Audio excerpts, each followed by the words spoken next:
ꯍꯧꯖꯤꯛ ꯑꯃꯨꯛ ꯊꯧꯔꯝꯒꯤ ꯃꯈꯥ ꯇꯥꯔꯛꯄꯗ ꯏꯁꯩ ꯁꯛꯅꯁꯤ ꯊꯧꯔꯝ ꯑꯁꯤꯒ ꯂꯣꯏꯅꯅ ꯊꯧꯔꯝ ꯑꯁꯤꯕꯨ ꯌꯦꯡꯕꯤꯔꯤꯕ ꯑꯃꯗꯤ ꯇꯥꯕꯤꯔꯤꯕ ꯈꯨꯗꯤꯡꯃꯛꯄꯨ ꯄꯨꯁꯄꯥꯔꯥꯅꯤ ꯂꯥꯏꯁ꯭ꯔꯝꯅ ꯇꯔꯥꯝꯅ ꯑꯣꯛꯆꯔꯤ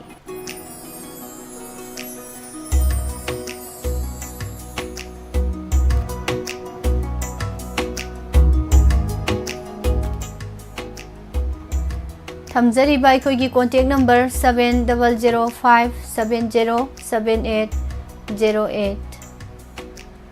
ꯅꯝꯕꯔ ꯑꯃꯨꯛꯇꯪꯒ ꯍꯟꯅ ꯅꯤꯡꯁꯤꯡꯖꯒꯦ 70057808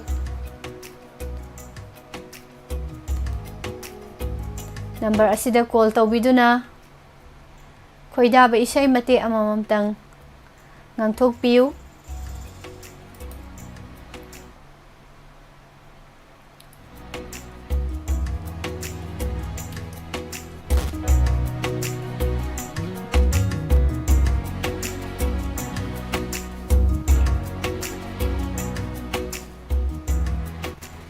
ꯑꯩꯈꯣꯏꯒꯤ ꯀꯣꯟꯇꯦꯛ ꯅꯝꯕꯔ ꯍꯥꯡꯗꯨꯅ ꯊꯝꯖꯔꯦ 7005707808 ꯂꯥꯏꯕꯛ ꯐꯕ ꯑꯍꯥꯟꯕ ꯀꯣꯂꯔ ꯉꯥꯏꯃꯤꯟꯅꯁꯤ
ꯇꯔꯥꯝꯅ ꯑꯣꯛꯆꯔꯤ ꯃꯦꯗꯥꯝ ꯏꯆꯟ ꯒꯋꯥ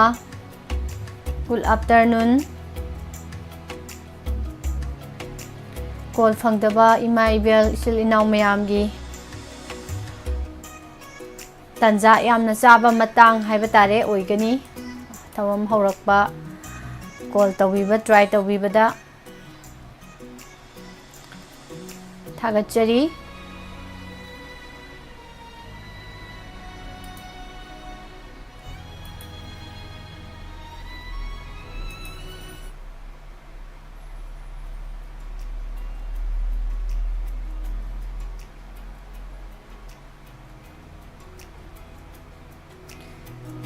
ꯍꯣꯔꯦꯟꯗꯤ ꯏꯁꯩ ꯑꯃꯠꯇ ꯁꯛꯄꯤꯔꯝꯃꯨ ꯃꯤꯁꯅꯁꯨ ꯌꯥꯝ ꯄꯥꯝꯖꯈꯤꯕꯅꯤ ꯅꯤꯡꯁꯤꯡꯂꯝꯈꯤꯗꯔ ꯑꯩꯕꯨ ꯄꯨꯁꯄꯥꯔꯥꯅꯤꯅ ꯕꯤꯔꯛꯑꯦ ꯀꯥꯎꯕꯨ ꯀꯥꯎꯔꯦ ꯏꯁꯩꯁꯦ ꯌꯥꯝꯅꯗꯤ ꯄꯥꯝꯖꯕꯅꯦ ꯑꯗꯣ ꯃꯌꯦꯛ ꯁꯣꯏꯔꯛꯇꯧ ꯃꯥꯜꯂꯦ ꯀꯣꯜ ꯂꯥꯛꯄ ꯉꯥꯏꯅ ꯉꯥꯏꯅ ꯍꯧꯖꯤꯛ ꯑꯗꯨꯝ ꯉꯥꯡꯊꯣꯔꯛꯑꯁꯨ ꯌꯥꯏ ꯍꯣꯔꯦꯟ ꯅꯠꯇꯕꯤꯗ ꯍꯧꯖꯤꯛ ꯑꯗꯨꯝ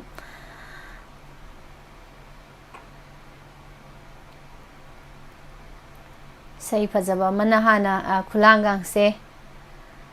ꯃꯌꯥꯝꯅ ꯉꯪꯕꯤꯔꯛꯑꯣꯅ ꯍꯥꯏꯔꯒ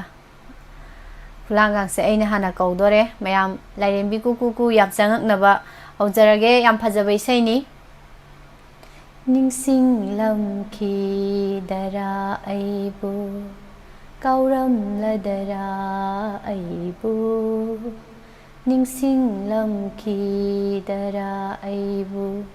ꯀꯥꯎꯔꯝꯂꯗꯔꯥ ꯑꯩꯕꯨ ꯎꯅꯈꯤꯗꯕ ꯀꯨꯏꯔꯦ ꯑꯩꯈꯣꯏ ꯑꯅꯤ ꯂꯥꯞꯅꯈꯤꯕꯅ ꯇꯥꯟꯅꯈꯤꯗꯕ ꯀꯨꯏꯔꯦ ꯑꯩꯈꯣꯏ ꯑꯅꯤ ꯊꯥꯞꯅꯈꯤꯕꯅ ꯅꯤꯡꯁꯤꯡꯂꯝꯈꯤꯗꯔꯥ ꯑꯩꯕꯨ ꯀꯥꯎꯔꯝꯂꯗꯔꯥ ꯑꯩꯕꯨ ꯅꯤꯡꯁꯤꯡꯂꯝꯈꯤꯗꯔꯥ ꯑꯩꯕꯨ ꯀꯧꯔꯝꯂꯗꯔꯥ ꯑꯩꯕꯨ ꯃꯈꯥꯗꯤ ꯃꯌꯦꯛ ꯂꯣꯏ ꯆꯥꯏꯈ꯭ꯔꯅꯤ ꯑꯏꯕꯅ ꯏꯕ ꯃꯌꯦꯛꯇꯨ ꯅꯠꯇꯕꯗ ꯑꯃ ꯑꯣꯏꯅ ꯊꯣꯛꯂꯛꯇꯧ ꯃꯥꯜꯂꯦ ꯁꯤꯇꯪ ꯇꯦꯟꯁꯤꯟꯖꯒꯦ ꯀꯣꯜꯁꯦ ꯃꯤꯁ ꯀꯣꯜ ꯇꯧꯕꯤꯔꯛꯏꯔꯥ ꯁꯠ ꯂꯥꯎꯅ ꯐꯠ ꯐꯠ ꯄꯥꯏꯁꯤꯜꯂꯒ ꯐꯠ ꯐꯠ ꯍꯟꯕꯗꯧꯅ ꯇꯧꯕꯤ ꯈꯣꯏꯗꯥꯕ ꯏꯁꯩ ꯑꯋꯥꯕ ꯅꯨꯡꯉꯥꯏꯇꯕ ꯃꯌꯥꯝ ꯃꯔꯛꯁꯤꯗ ꯃꯇꯦꯛ ꯑꯃꯇ ꯉꯥꯡꯊꯣꯛꯎ ꯀꯣꯜ ꯇꯧꯁꯟꯕꯤꯔꯛꯑꯒ ꯁꯣꯏꯗꯅ ꯀꯣꯜ ꯐꯪꯒꯅꯤ ꯋꯥꯟꯁꯤ ꯒꯨꯗ ꯑꯥꯐꯇꯔꯅꯨꯟ ꯑꯗꯨꯅꯤ ꯋꯥꯟꯁꯤ ꯍꯣꯏꯒꯤ ꯈꯣꯟꯖꯦꯜꯒꯁꯦ ꯇꯥꯖꯅꯤꯡꯉꯤ ꯇꯟꯖꯥꯁꯤꯗ ꯀꯣꯜ ꯇꯧꯔꯛꯑꯒꯗꯤ ꯑꯗꯨꯝ ꯐꯪꯒꯅꯦꯅ ꯈꯟꯖꯩ ꯁꯅꯥ ꯑꯉꯣꯝ ꯒꯨꯗ ꯏꯚꯤꯅꯤꯡ ꯍꯥꯏꯕꯤꯔꯛꯏ ꯇꯔꯥꯝꯅ ꯑꯣꯛꯆꯔꯤ ꯁꯨꯝ ꯇꯥꯔꯒ ꯂꯩꯔꯕ ꯈꯣꯟꯖꯦꯜꯁꯤꯡꯗꯒꯤ ꯁꯨꯝ ꯇꯥꯔꯣꯏꯁꯤ ꯇꯥꯗ꯭ꯔꯤꯕ ꯃꯌꯥꯝꯒꯤꯁꯨ ꯇꯥꯍꯟꯕꯤꯌꯨ ꯗꯥꯏꯃꯟ ꯇꯤꯚꯤꯒꯤ ꯀꯣꯟꯇꯦꯛ ꯅꯝꯕꯔ 7005707808 ꯍꯥꯡꯗꯨꯅ ꯊꯝꯖꯔꯦ ꯑꯗꯣꯝꯒꯤꯗꯃꯛꯇ ꯀꯣꯜ ꯅꯝꯕꯔꯁꯦ ꯁꯤꯖꯤꯟꯅꯗꯨꯅ ꯏꯁꯩ ꯃꯇꯦꯛ ꯑꯃꯇꯪ ꯁꯛꯇꯣꯛꯄꯤꯌꯨ ꯁꯣꯏꯗꯅꯃꯛꯀꯤ ꯉꯁꯤ ꯅꯣꯡꯃꯒꯤꯗꯤ ꯌꯥꯝꯅ ꯅꯨꯡꯉꯥꯏꯕ ꯃꯨꯠ ꯑꯃ ꯑꯣꯏꯅꯦꯅ ꯈꯜꯂꯤ ꯏꯁꯩ ꯃꯇꯦꯛ ꯑꯃꯒ ꯉꯪꯈ꯭ꯔꯒꯗꯤ ꯂꯩꯅꯥꯒꯁꯤ 109 ꯀꯣꯛꯇꯣꯔꯤꯕꯖꯥꯠꯅꯤ ꯏꯁꯩ ꯃꯇꯦꯛ ꯑꯃ ꯉꯪꯈ꯭ꯔꯗꯤ ꯊꯥꯒꯠꯆꯔꯤ ꯇꯔꯥꯝꯅ ꯑꯣꯛꯆꯔꯤ ꯇꯞꯅ ꯇꯞꯅ ꯃꯤ ꯌꯥꯝ ꯆꯤꯟꯕ ꯑꯩꯈꯣꯏꯒꯤ ꯁꯣ ꯑꯃ ꯎꯠꯐꯝꯗ ꯃꯤꯒ ꯌꯥꯝ ꯆꯤꯟꯕ ꯇꯤꯀꯦꯠꯀ ꯀ꯭ꯔꯤꯛ ꯀ꯭ꯔꯤꯛ ꯀ꯭ꯔꯤꯛ ꯏꯟꯅꯕ ꯀ꯭ꯌꯨꯒ ꯌꯥꯝ ꯁꯥꯡꯅ ꯂꯦꯞꯄꯗꯣ ꯑꯗꯨ ꯌꯥꯝ ꯃꯥꯜꯂꯤ ꯇꯞꯅ ꯇꯞꯅ ꯃꯌꯥꯝꯁꯦ ꯆꯪꯉꯛꯄꯁꯦ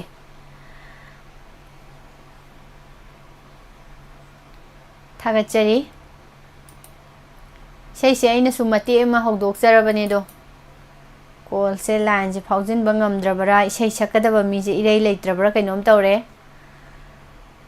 ꯀꯣꯂꯔ ꯂꯥꯛꯄ ꯉꯥꯏꯅ ꯉꯥꯏꯅ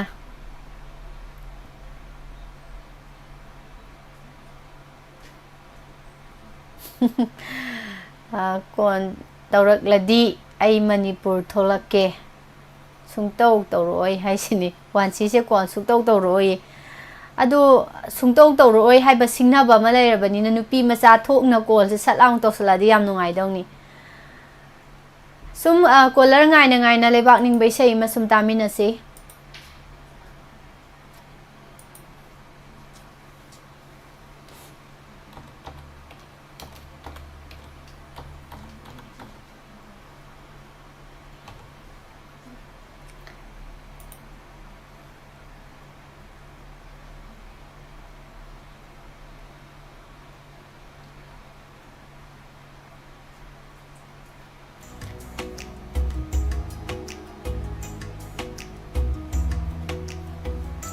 ꯈꯨꯗꯣꯜ ꯇꯝꯖꯒꯦ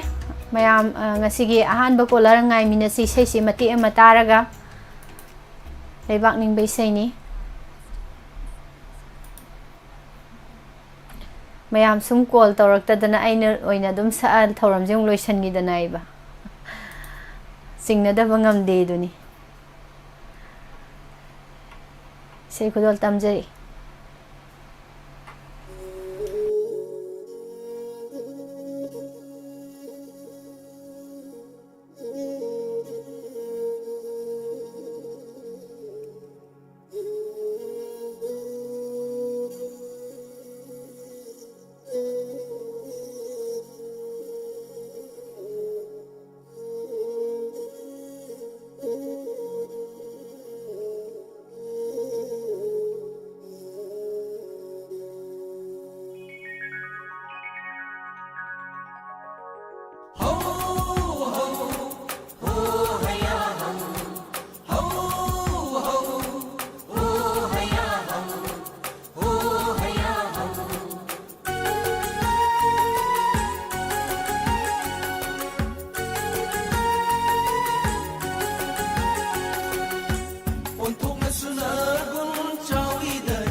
Gil hoy de noche,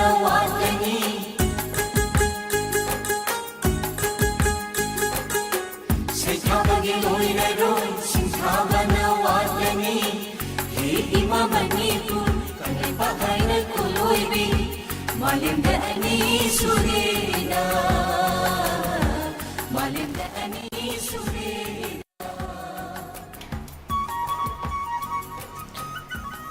taringai caller ama lokhojage maraksida.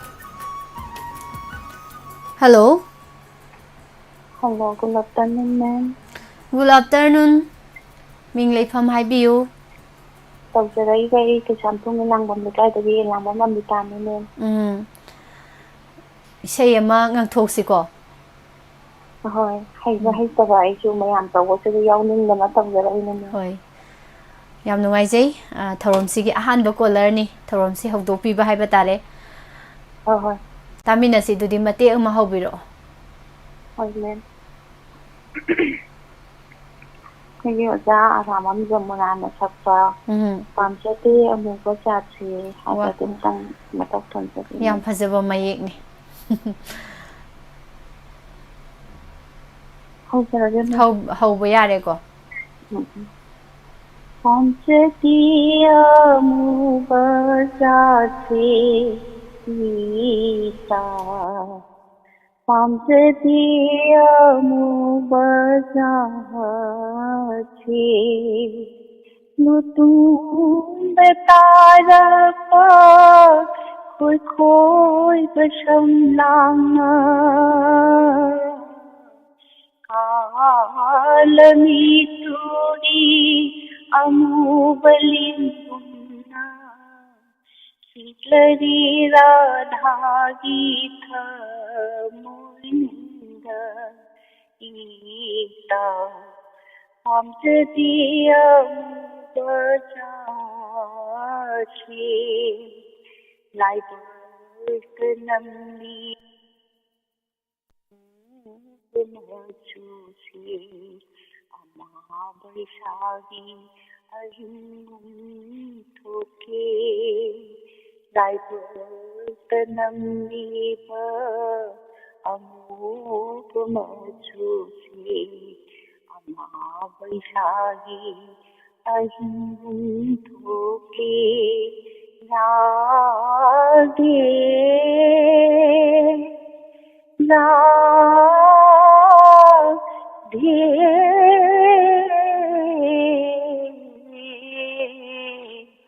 Apindiyai sehinu baikanati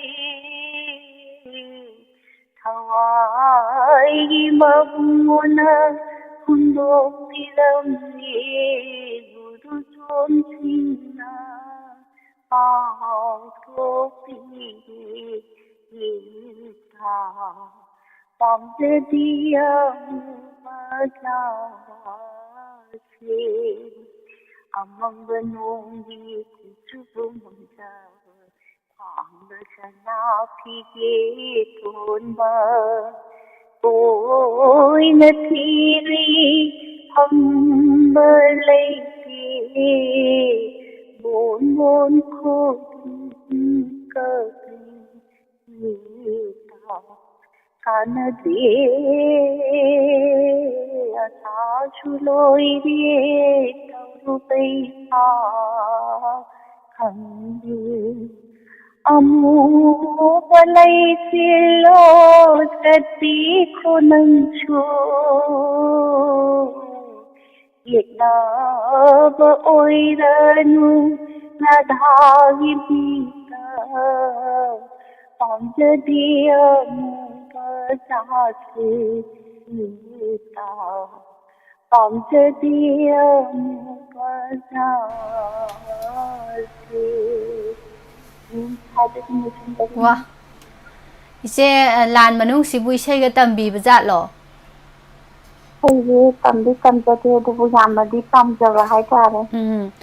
black color je adum isi gi oina hainadaba machu oibra amubase yamadi pamjayebako angang oiringaidagi hauna ado oragasu akhoi ibo ho idau hoinadi sunya yarakte haba amubase ado laibanga tamamba haigadra khangse hojiti amubana namna sijinare habadune itei du su khara mubra hangge tawjaba ꯌꯥꯝ ꯑꯩꯈꯣꯏꯒꯤ ꯁꯤꯡꯒꯔꯗ ꯁꯛꯄꯒꯤ ꯏꯁꯩꯒꯤ ꯅꯨꯡꯉꯥꯏꯕꯁꯨ ꯃꯈꯜ ꯑꯃ ꯑꯗꯨꯒ ꯏꯆꯦꯅ ꯉꯪꯉꯛꯄꯒꯤ ꯇꯥꯕ ꯅꯨꯡꯉꯥꯏꯕꯒꯤ ꯅꯨꯡꯉꯥꯏꯕꯁꯤꯁꯨ ꯃꯈꯜ ꯑꯃ ꯑꯣꯏꯌꯦꯕ ꯌꯥꯝ ꯐꯖꯅ ꯉꯪꯉꯛꯑꯦ ꯍꯥꯏꯒꯦ ꯇꯧꯕꯅꯤꯗ ꯑꯔꯣꯏꯕꯗ ꯃꯌꯥꯝꯅ ꯁꯨꯝ ꯄꯪꯊꯥ ꯊꯥꯒꯠꯄꯤꯕ ꯍꯥꯏꯇꯥꯔꯦ ꯇꯧꯕꯇꯕꯨ ꯏꯁꯩꯁꯦ ꯑꯗꯨꯛꯀꯤ ꯃꯇꯤꯛꯇꯤ ꯄꯥꯝꯖꯩ ꯊꯥꯏꯅ ꯉꯍꯥꯟꯋꯥꯏ ꯆꯥꯛ ꯊꯣꯡꯕꯗꯁꯨ ꯑꯩꯈꯣꯏ ꯏꯈꯨꯔꯥꯝꯅ ꯆꯥꯛ ꯊꯣꯡꯍꯜꯂꯨꯅꯨ ꯃꯥꯔꯤ ꯆꯐꯨ ꯌꯥꯟꯃꯛꯇꯅ ꯃꯄꯥꯟ ꯀꯣꯞꯄꯦ ꯍꯥꯏ ꯑꯗ ꯄꯥꯝꯖꯕꯁꯦ ꯈꯔ ꯑꯗꯨꯝ ꯉꯥꯎꯏꯀꯣ ꯉꯥꯎꯏ ꯄꯥꯝꯖꯕꯗ ꯉꯥꯎꯏ ꯑꯗꯣ ꯏꯆꯦ ꯉꯁꯤꯁꯤꯕꯨ ꯀꯔꯤ ꯃꯊꯦꯜ ꯆꯥꯕꯤꯈꯤꯒꯦ ꯏꯆꯦꯕꯨ ꯀꯨꯏꯔꯦ ꯉꯁꯤꯗꯤ ꯑꯩꯗꯤ ꯆꯝꯊꯣꯡꯅ ꯑꯅꯝꯕ ꯆꯥꯏꯌꯦ ꯑꯧ ꯊꯥꯎꯁꯦ ꯑꯩ ꯀꯌꯥ ꯄꯥꯝꯗꯦꯕ ꯑꯗꯨꯒ ꯑꯩꯅ ꯍꯦꯛ ꯄꯥꯝꯖꯕꯁꯦ ꯆꯝꯊꯣꯡꯒꯨꯝꯕ ꯑꯩꯈꯣꯏꯒꯤ ꯁꯤꯡꯖꯨꯒꯨꯝꯕ ꯕꯣꯔꯥꯒꯨꯝꯕꯁꯤꯅ ꯈꯔ ꯄꯥꯝꯖꯩ ꯑꯗꯣ ꯏꯆꯦ ꯁꯨꯝ ꯅꯅꯥꯎꯅ ꯀꯩ ꯑꯣꯏꯅꯖꯕ ꯍꯥꯏꯒꯗ꯭ꯔꯥ ꯏꯆꯦꯗꯀꯣ ꯀꯩꯁꯨꯝꯇ ꯀꯥꯏꯗꯦ ꯁꯨꯝ ꯏꯆꯦꯒꯤ ꯃꯥꯏꯊꯣꯡ ꯎꯔꯒ ꯏꯆꯦꯅ ꯉꯥꯡꯊꯣꯔꯛꯄꯁꯤꯒ ꯌꯥꯝ ꯆꯥꯟꯅꯗꯦ ꯑꯗꯣ ꯀꯩꯀꯩ ꯁꯤꯖꯤꯟꯅꯒꯦ ꯏꯆꯦꯕꯣ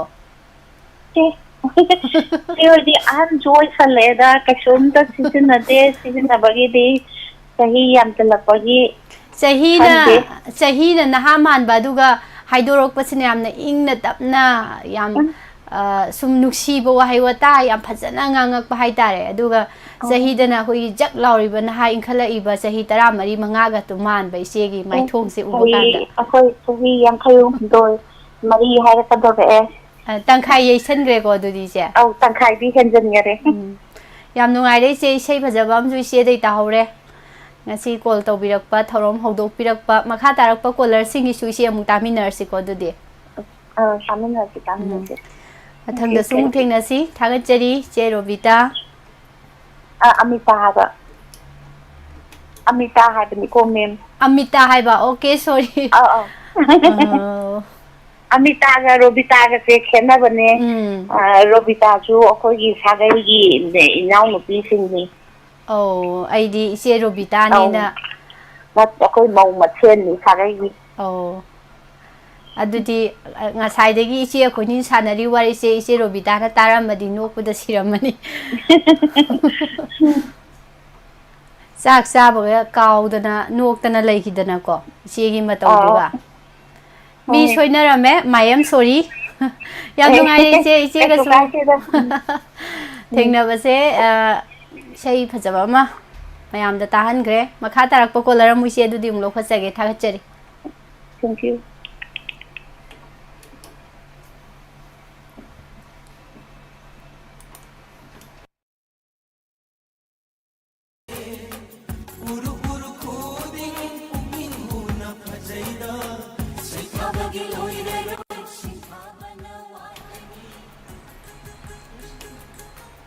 ꯍꯜꯂꯣ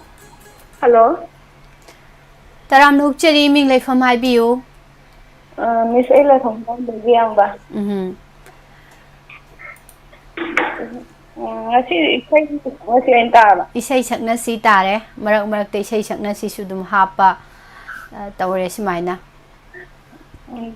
ꯏꯁꯩ ꯃꯇꯦꯛ ꯁꯛꯆꯔꯒꯦ ꯈꯤꯇꯪ ꯁꯥꯡꯅ ꯁꯛꯂꯛꯑꯁꯨ ꯌꯥꯏꯀꯣ ꯃꯇꯦꯛ ꯑꯃ ꯅꯠꯇꯕꯤꯗ ꯍꯣꯏ ꯃꯤꯁ ꯌꯦꯡꯖꯒꯦ ꯍꯣꯏ ꯋꯥꯈꯜ ꯇꯥꯃꯤꯟꯅꯁꯤ ꯐꯖꯔꯦ ꯃꯔꯨꯞꯀꯤ ꯈꯣꯟꯖꯦꯜꯗꯒꯤ ꯑꯃꯨꯛ ꯏꯁꯩ ꯍꯣꯏ ꯍꯧꯕꯤꯔꯛꯑꯣ ꯋꯥꯈꯜꯒꯤ ꯍꯧꯔꯛꯐꯝꯗꯅ ꯅꯣꯡꯃꯇꯁꯨ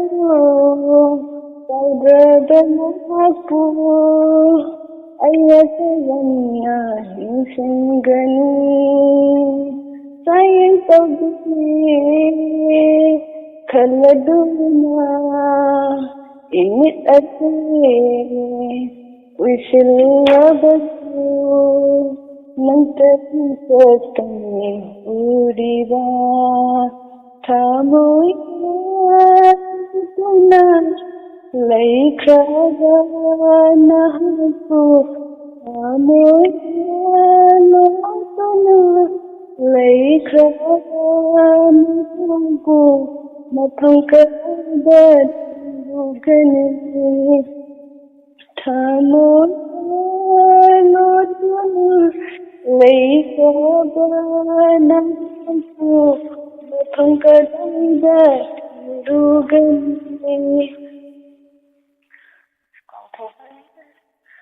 ತಗುತ್ತನಿ ಸವಾಲಕ ನೋಮದೊಂದುದೇವತಾಜನಿ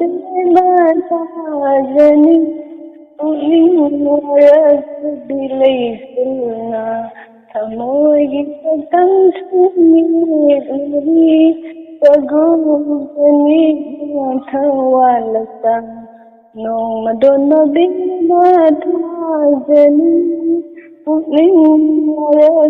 ಬಿಲೈಸಿಲ್ಲ ಥಮೋಗಿ ತಂಸುನಿ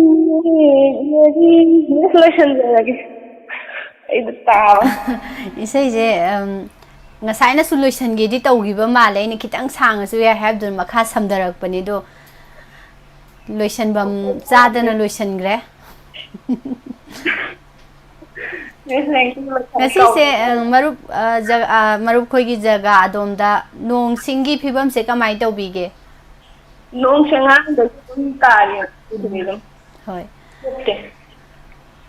ꯌꯥꯝ ꯅꯨꯡꯉꯥꯏ ꯌꯥꯝ ꯐꯖꯕ ꯏꯁꯩꯅꯤ ꯁꯛꯄꯗ ꯑꯗꯨꯝ ꯆꯥꯅꯩ ꯍꯥꯏꯇꯥꯔꯦꯀꯣ ꯃꯔꯨꯞꯀꯁꯨ ꯁꯛꯇꯣꯛꯀꯗꯕꯅꯤ ꯉꯪꯊꯣꯛꯀꯗꯕꯅꯤ ꯁꯤꯒꯨꯝꯕ ꯏꯁꯩꯁꯦ ꯍꯌꯦꯡꯋꯥꯏ ꯁꯛꯄꯗꯤ ꯑꯃꯨꯛ ꯄꯛꯆꯔꯛꯑꯣꯏꯕ ꯑꯗꯨꯅ ꯍꯧꯖꯤꯛ ꯁꯛꯍꯧꯕ ꯑꯗꯨꯝ ꯌꯥꯏ ꯍꯣꯏ ꯍꯌꯦꯡꯋꯥꯏꯗꯤ ꯑꯃꯨꯛ ꯆꯥꯟꯅꯔꯔꯣꯏ ꯍꯌꯦꯡꯋꯥꯏꯗꯤ ꯑꯃꯨꯛ ꯆꯥꯟꯅꯕꯗꯨ ꯑꯣꯏꯔꯣꯏꯗꯣꯏꯅꯤ ꯑꯗꯨꯅ ꯆꯥꯟꯅꯔꯤꯉꯩꯗ ꯁꯛꯍꯧꯒꯗꯕꯅꯦꯕꯀꯣ ꯍꯣꯏ ꯌꯥꯝ ꯅꯨꯡꯉꯥꯏꯔꯦ ꯃꯔꯨꯞ ꯁꯔꯨꯛ ꯌꯥꯕꯤꯔꯛꯄ ꯏꯁꯩ ꯐꯖꯕ ꯑꯃ ꯂꯥꯟꯊꯣꯛꯄꯤꯔꯝꯕ ꯇꯔꯥꯝꯅ ꯎꯛꯆꯔꯤ ꯏꯕꯨꯡ ꯅꯤꯡꯊꯦꯝ ꯈꯨꯃꯟ ꯁꯥꯔ ꯒꯤꯜꯕꯥꯖ ꯁꯤꯡ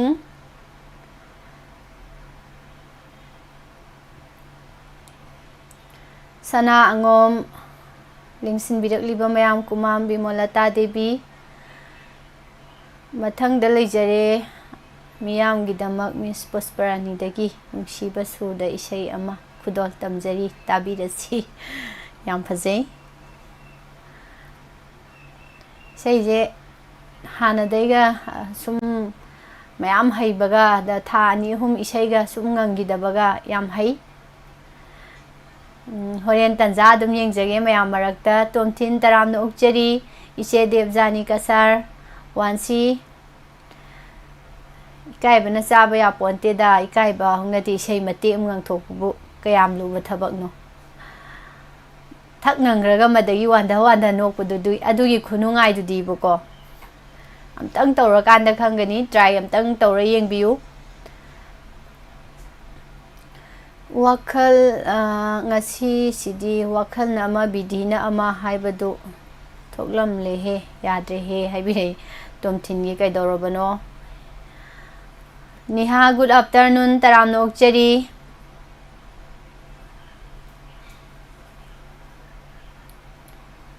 ꯑꯝꯕꯤꯀꯥ ꯃꯊꯪꯒꯤ ꯀꯣꯂꯔ ꯑꯃꯃꯨꯛ ꯂꯧꯈꯠꯆꯒꯦ ꯍꯜꯂꯣ ꯒꯨꯗ ꯑꯐꯇꯔꯅꯨꯟ ꯄꯨꯁꯄꯔꯥꯅꯤ ꯒꯨꯗ ꯑꯐꯇꯔꯅꯨꯟ ꯃꯤꯡ ꯂꯩꯐꯝ ꯍꯥꯏꯕꯤꯌꯨ ꯋꯥꯕꯒꯥꯏ ꯀꯗꯥꯏꯗꯒꯤ ꯅꯝꯕꯔ ꯅꯤꯅꯦ ꯃꯦꯅꯥꯎ ꯑꯃꯨꯛ ꯊꯦꯡꯅꯔꯦ ꯑꯗꯣ ꯅꯤꯅꯦ ꯀꯔꯝꯕ ꯏꯁꯩ ꯉꯪꯕꯤꯗꯣꯏꯅꯣ ꯑꯩꯁꯦ ꯅꯣꯠ ꯍꯦꯛꯇ ꯇꯧꯔꯒꯦ ꯀꯥꯎꯗ꯭ꯔꯤꯌꯦ ꯑꯗꯨꯉꯩꯒꯤ ꯅꯣꯠꯀꯤ ꯅꯤꯅꯦꯒꯤ ꯅꯣꯠꯀꯤ ꯏꯁꯩ ꯐꯖꯕ ꯑꯣ ꯅꯣꯠꯀꯤ ꯑꯩ ꯁꯛꯂꯛꯀꯗꯣꯏ ꯏꯁꯩꯁꯦ ꯍꯧꯖꯤꯛ ꯑꯩꯈꯣꯏ ꯃꯇꯝ ꯆꯥꯗꯅ ꯏꯆꯥ ꯄꯥꯈꯪ ꯂꯩꯁꯥꯕꯤ ꯄꯨꯟꯁꯤ ꯂꯣꯡꯈꯤꯕ ꯌꯥꯎꯕ ꯑꯗꯒꯤ ꯃꯇꯝ ꯆꯥꯗꯅ ꯅꯧꯅ ꯃꯥꯒꯤ ꯀꯩꯅꯣ ꯃꯥꯒꯤ ꯂꯣꯏꯅꯕꯤꯕꯨ ꯍꯨꯟꯗꯣꯛꯑꯝꯃꯒ ꯁꯤꯈꯤꯕꯀꯣ ꯑꯗꯨꯒ ꯁꯤꯒ ꯆꯥꯟꯅꯅ ꯏꯁꯩ ꯁꯩꯅꯥꯁꯤ ꯑꯣꯏꯔꯦ ꯁꯣꯝꯗ ꯃꯇꯦꯛ ꯑꯅꯤ ꯁꯛꯂꯛꯀꯦ ꯃꯃꯥꯗ ꯕꯤꯗꯥꯏ ꯄꯤꯔꯝꯕꯒꯤ ꯃꯇꯥꯡ ꯍꯥꯟꯅ ꯂꯧꯈꯠꯂꯛꯑꯒꯦꯀꯣ ꯍꯣꯏ ꯅꯤꯅꯦ ꯃꯌꯥꯝꯒ ꯂꯣꯏꯅꯅ ꯑꯩꯁꯨ ꯇꯥꯗꯧꯒꯤ ꯉꯥꯏꯖꯔꯦ ꯏꯁꯩ ꯂꯣꯏꯔꯒ ꯀꯃꯦꯟꯗꯤ ꯀꯣꯟꯅ ꯄꯤꯔꯒꯦ ꯍꯧꯔꯒꯦꯀꯣ ꯍꯧꯕꯤꯔꯣ ꯑꯩꯁꯦ ꯅꯤꯅꯦ ꯏꯁꯇꯦꯟ ꯍꯧꯕꯤꯔꯣ ꯋꯥꯡꯈ꯭ꯔꯒꯗꯤ ꯑꯩ ꯁꯣꯝꯗ ꯁꯪꯉꯒ ꯊꯛꯀꯗꯧꯔꯤꯅꯣ ꯇꯞꯅ ꯂꯧꯈꯠꯀꯦ ꯍꯧꯕꯤꯔꯣ ꯅꯤꯅꯦ ꯂꯥꯏꯕꯛ ꯐꯕꯤ ꯏꯃꯥ नशादबीदा पीना बियो लाइव भी ईमान गुरु गिलामर तूली दी गुरु गिलामर जरूगे लाइव भी ईमान गया इधर रोगे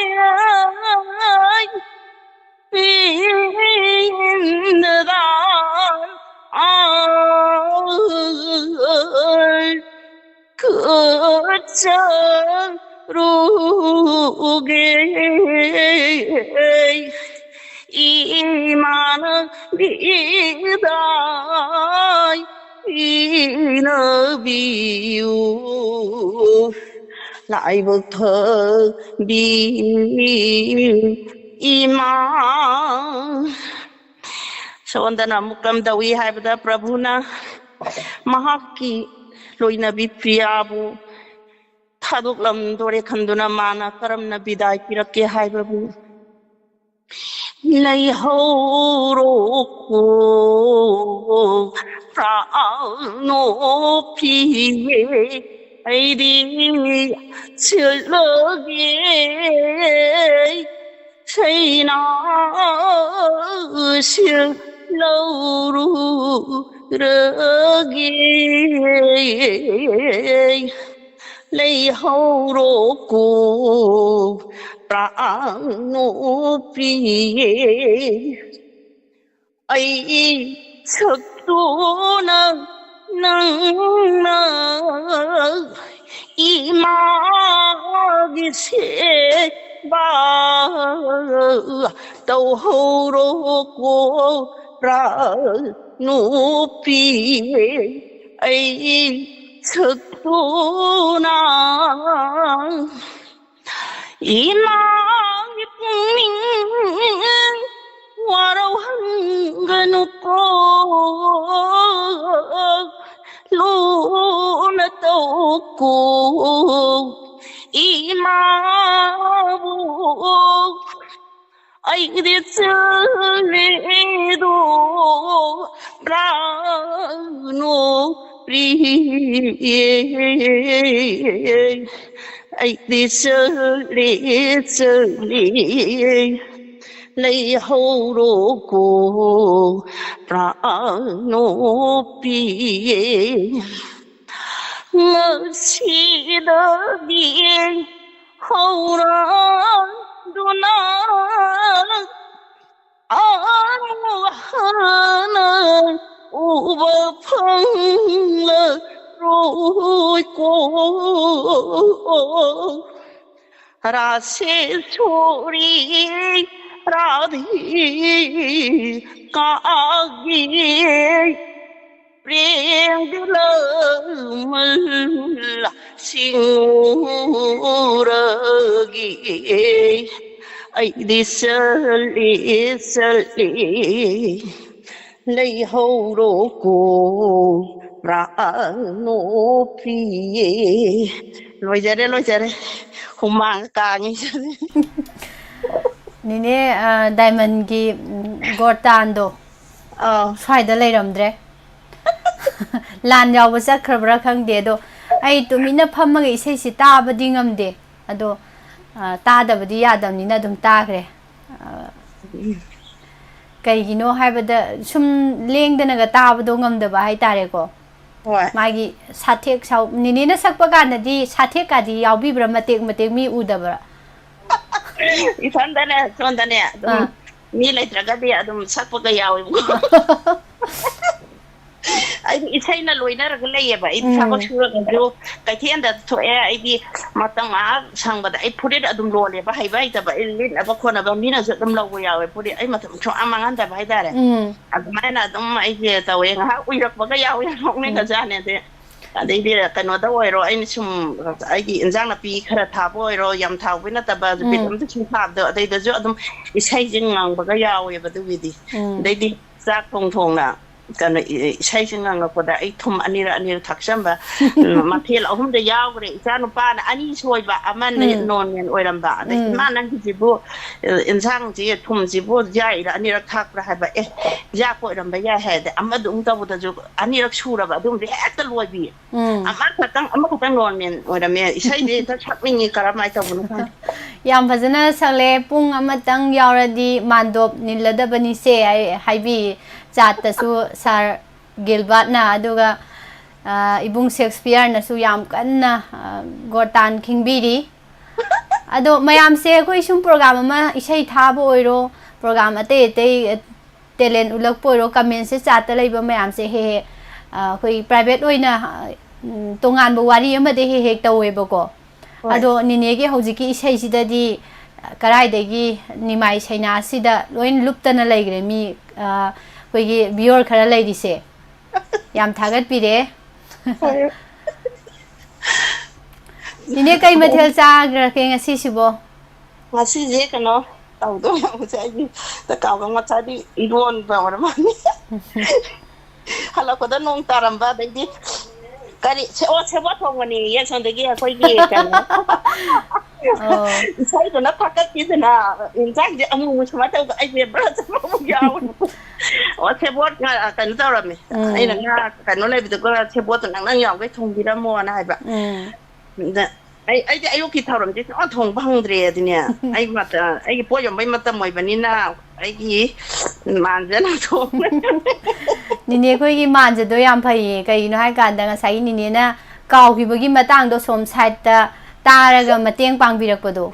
ꯑꯗꯣ ꯑꯃ ꯍꯥꯏꯖꯔꯛꯀꯦ ꯑꯗ ꯌꯥꯝ ꯃꯥꯟꯕ ꯑꯃ ꯃꯇꯝ ꯉꯥꯛꯇꯤ ꯂꯧꯔꯦ ꯑꯩꯈꯣꯏ ꯕꯣꯂꯥꯅ ꯃꯥꯅ ꯏꯁꯩꯒꯤ ꯀꯩꯅꯣ ꯆꯥꯕꯒꯤ ꯊꯧꯔꯝ ꯇꯧꯕꯗ ꯃꯣꯏ ꯍꯁꯕꯦꯟꯅꯒ ꯅꯥꯀꯟꯗ ꯑꯗꯨ ꯃꯥꯅ ꯈꯪꯅꯤꯡꯖꯒ ꯌꯥꯝ ꯅꯨꯡꯉꯥꯏ ꯌꯥꯝꯅ ꯅꯨꯡꯁꯤꯅꯅ ꯂꯩꯕ ꯐꯦꯃꯤꯂꯤ ꯑꯃꯅꯤ ꯍꯥꯏꯕꯗꯣ ꯎꯠꯂꯤ ꯍꯥꯏꯕ ꯇꯥꯔꯦ ꯃꯌꯥꯝ ꯃꯃꯥꯡꯗꯁꯨꯀꯣ ꯍꯣꯏ ꯍꯣꯏ ꯌꯥꯝ ꯅꯨꯡꯉꯥꯏꯖꯩ ꯅꯤꯅꯦ ꯃꯊꯪꯗ ꯑꯃꯨꯛ ꯊꯦꯡꯅꯁꯤ ꯏꯁꯩ ꯈꯟꯕ ꯏꯁꯩ ꯁꯛꯄ ꯄ꯭ꯔꯣꯒ꯭ꯔꯥꯝꯁꯤꯡ ꯀꯣ ꯍꯣꯏ ꯍꯣꯏ ꯊꯥꯒꯠꯆꯔꯤ ꯅꯤꯅꯦ ꯏꯁꯩ ꯐꯖꯕ ꯈꯨꯗꯣꯜ ꯇꯝꯕꯤꯔꯝꯕ ꯃꯌꯥꯝ ꯉꯥꯏꯍꯥꯛ ꯅꯨꯡꯉꯥꯏꯅꯕ ꯊꯥꯒꯠꯆꯔꯤ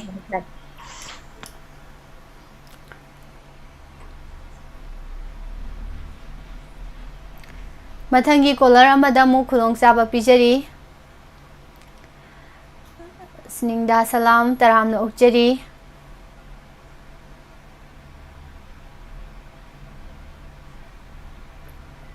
ꯏꯁꯩꯗ ꯂꯣꯏ ꯀꯥꯎꯊꯣꯛꯈ꯭ꯔꯦ ꯍꯥꯏꯕꯤꯔꯤꯁꯤꯅꯤ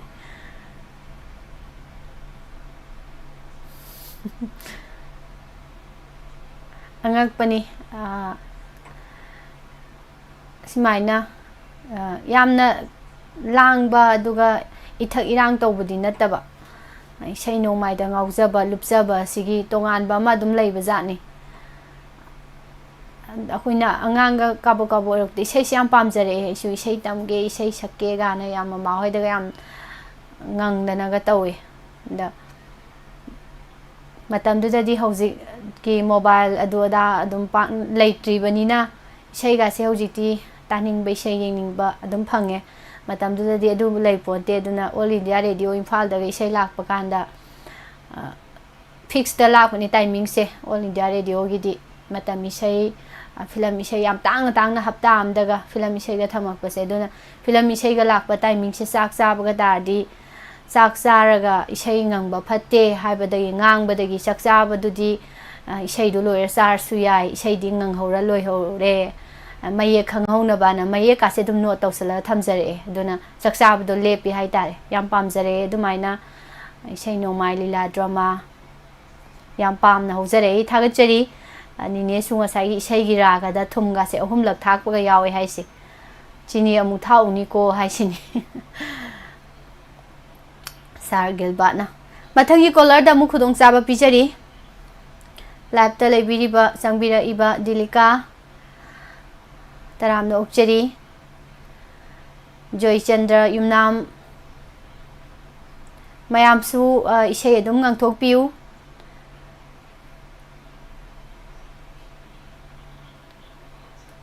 ꯍꯦꯛ ꯍꯦꯛ ꯑꯗꯨꯝ ꯀꯟꯐ꯭ꯌꯨꯁ ꯆꯠꯄ ꯃꯇꯥꯡ ꯌꯥꯎꯏ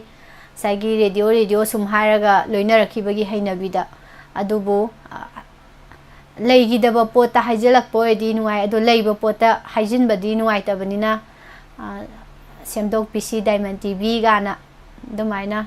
ꯁꯦꯝꯗꯣꯛꯄꯤꯁꯤ ꯌꯥꯝ ꯅꯨꯡꯉꯥꯏꯖꯩ ꯖꯣꯏꯆꯟꯗ꯭ꯔ ꯊꯥꯒꯠꯆꯔꯤ ꯔꯦꯗꯤꯑꯣ ꯑꯗꯨꯒ ꯇꯤꯚꯤꯅ ꯇꯤꯚꯤ ꯃꯌꯥꯝꯗꯁꯨ ꯅꯨꯡꯉꯥꯏꯅꯕ ꯍꯥꯏꯕ ꯇꯥꯏ ꯌꯦꯡꯕꯗ ꯇꯥꯕꯗ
Hello.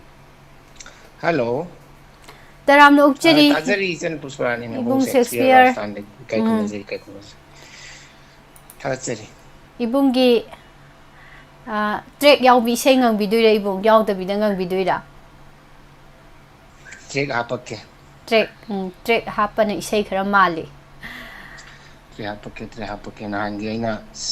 sakpulo hongdaba kauthoki ba accident hoki ba do. Duina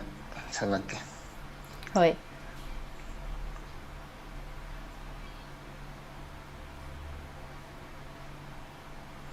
Hujera ke ko. Haubiro. Tarasiri.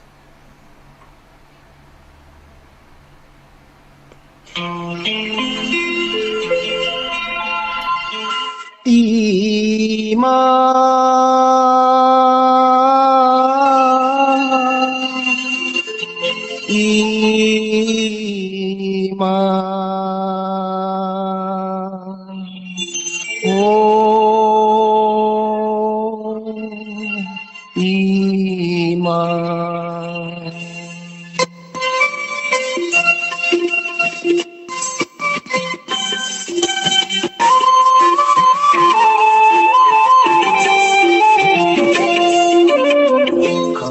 Chawa asilam magwisinghin pangkiba kumja kumo nyam lake palimgi chenglau ki daba palimgi chenglau ki daba halak pura ko palimgi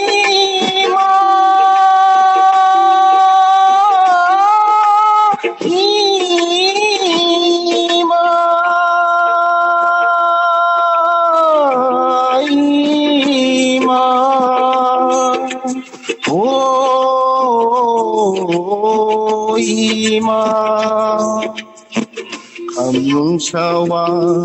asilam Amnung shawa asilam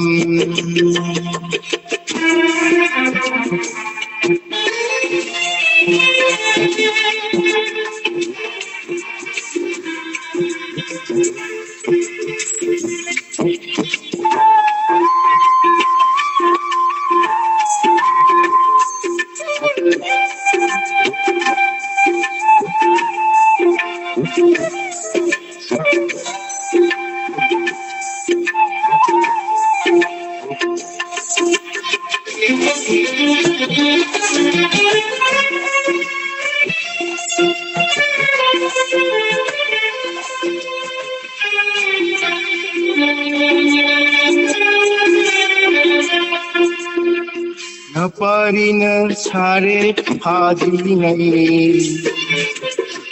Lim kauba hay ti ngai Pan thâu masa khang ti ngai Hôm lam pi bu pi kham na haure ima Hôm lam pi bu pi kham na haure ima Halakho lakho pale mima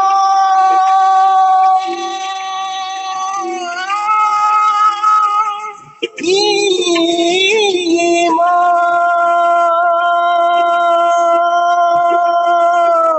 Ima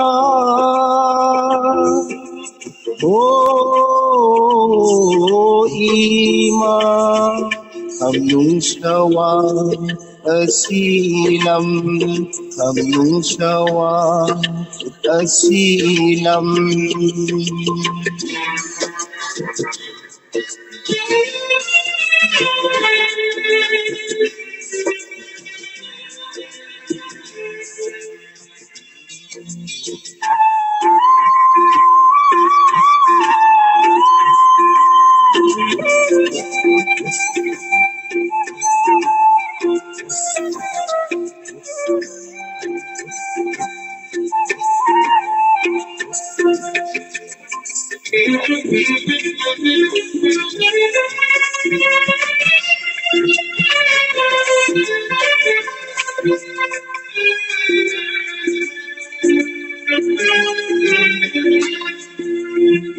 Samusare harate samba pangal chaurate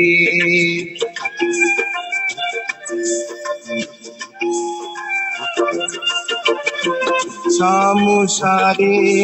harate samba pangal chaurate Napari kumhai yendo ima Napari kumhai yendo ima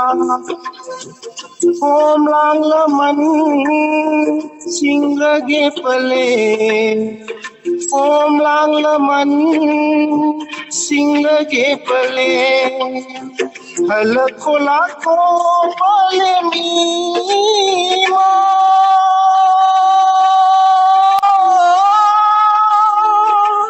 Ima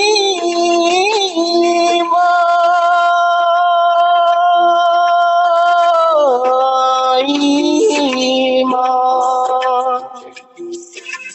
Oh Ima Amnung shawa asilam Makui chenjin pangkiba Kumja kumo nyam lakle Ima Oh Ima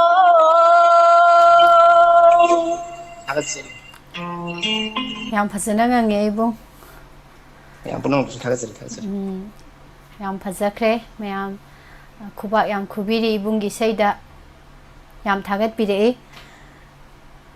ibung se thamju thambigre thagatsari isai se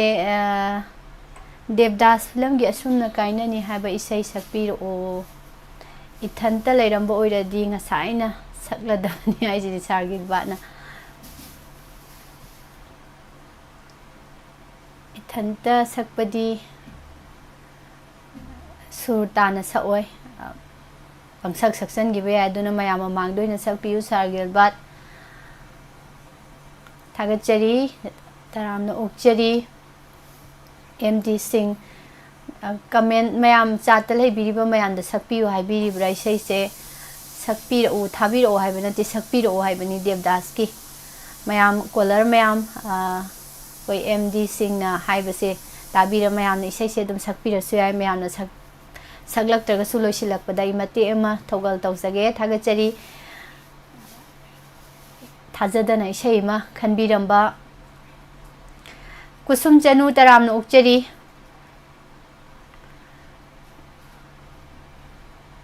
ꯊꯧꯗꯥꯝ ꯑꯁꯥ ꯀꯨꯃꯥꯔ ꯇꯔꯥꯝꯅ ꯑꯣꯛꯆꯔꯤ colour ꯑꯃꯃꯨꯛ ꯂꯧꯈꯠꯆꯒꯦ hello hello ꯃꯤꯡ ꯂꯩꯐꯝ ꯍꯥꯏꯕꯤꯌꯨ ꯃꯤꯁ ꯀꯂꯔꯥꯅꯤ ꯀꯣꯜꯀꯇꯥ ꯃꯤꯁ ꯑꯃꯝꯇꯗ ꯀꯩ ꯈꯨꯟꯅꯖꯔꯤ ꯃꯤꯁ ꯏꯆꯦꯕꯨꯁꯨ ꯇꯔꯥꯝꯅ ꯑꯣꯛꯆꯔꯤ ꯏꯆꯦ ꯂꯥꯏꯚꯇꯗꯤ ꯎꯗꯦ ꯉꯁꯥꯏꯗꯒꯤ ꯀꯣꯜ ꯇꯧꯕꯤꯔꯨꯕ ꯃꯥꯜꯂꯦ ꯃꯤꯁ ꯑꯩꯗ ꯌꯥꯎꯕꯅꯤ ꯃꯤꯁ ꯅꯣꯡꯗꯨ ꯑꯧ ꯑꯩꯅ ꯎꯍꯧꯗ꯭ꯔꯕ ꯑꯩ ꯃꯤꯡ ꯑꯇꯣꯞꯄ ꯑꯝꯗ ꯂꯥꯛꯄꯅꯤ ꯑꯉꯥꯡꯒꯤ ꯃꯤꯡꯗ ꯑꯣ ꯀꯨꯁꯨꯝ ꯆꯅꯨ ꯍꯥꯏꯗꯣꯏꯁꯤ ꯑꯣꯏꯗꯣꯏꯔꯣ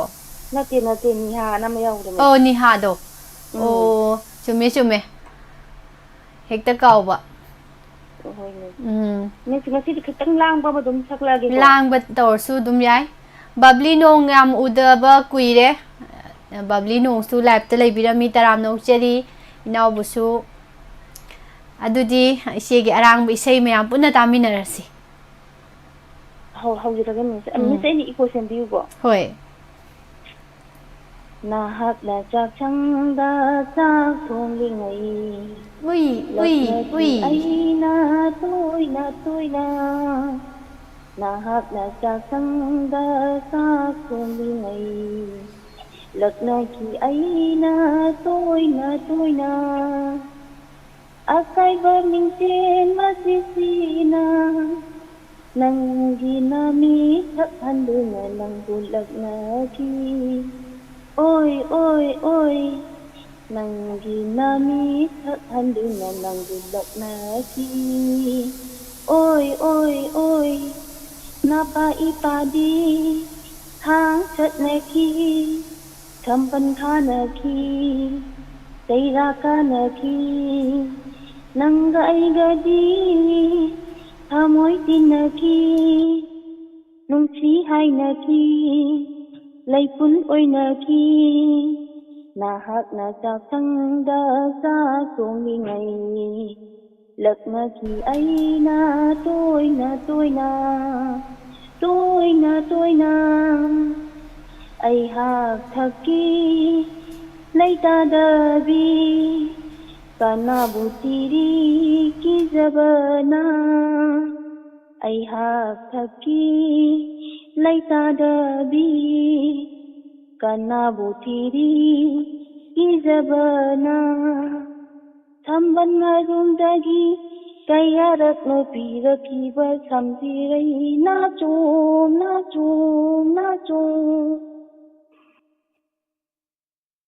ꯅꯣꯡꯃꯗꯤ ꯑꯩꯈꯣꯏ ꯂꯝꯍꯥꯡꯒꯤ ꯄꯨꯈ꯭ꯔꯤꯗ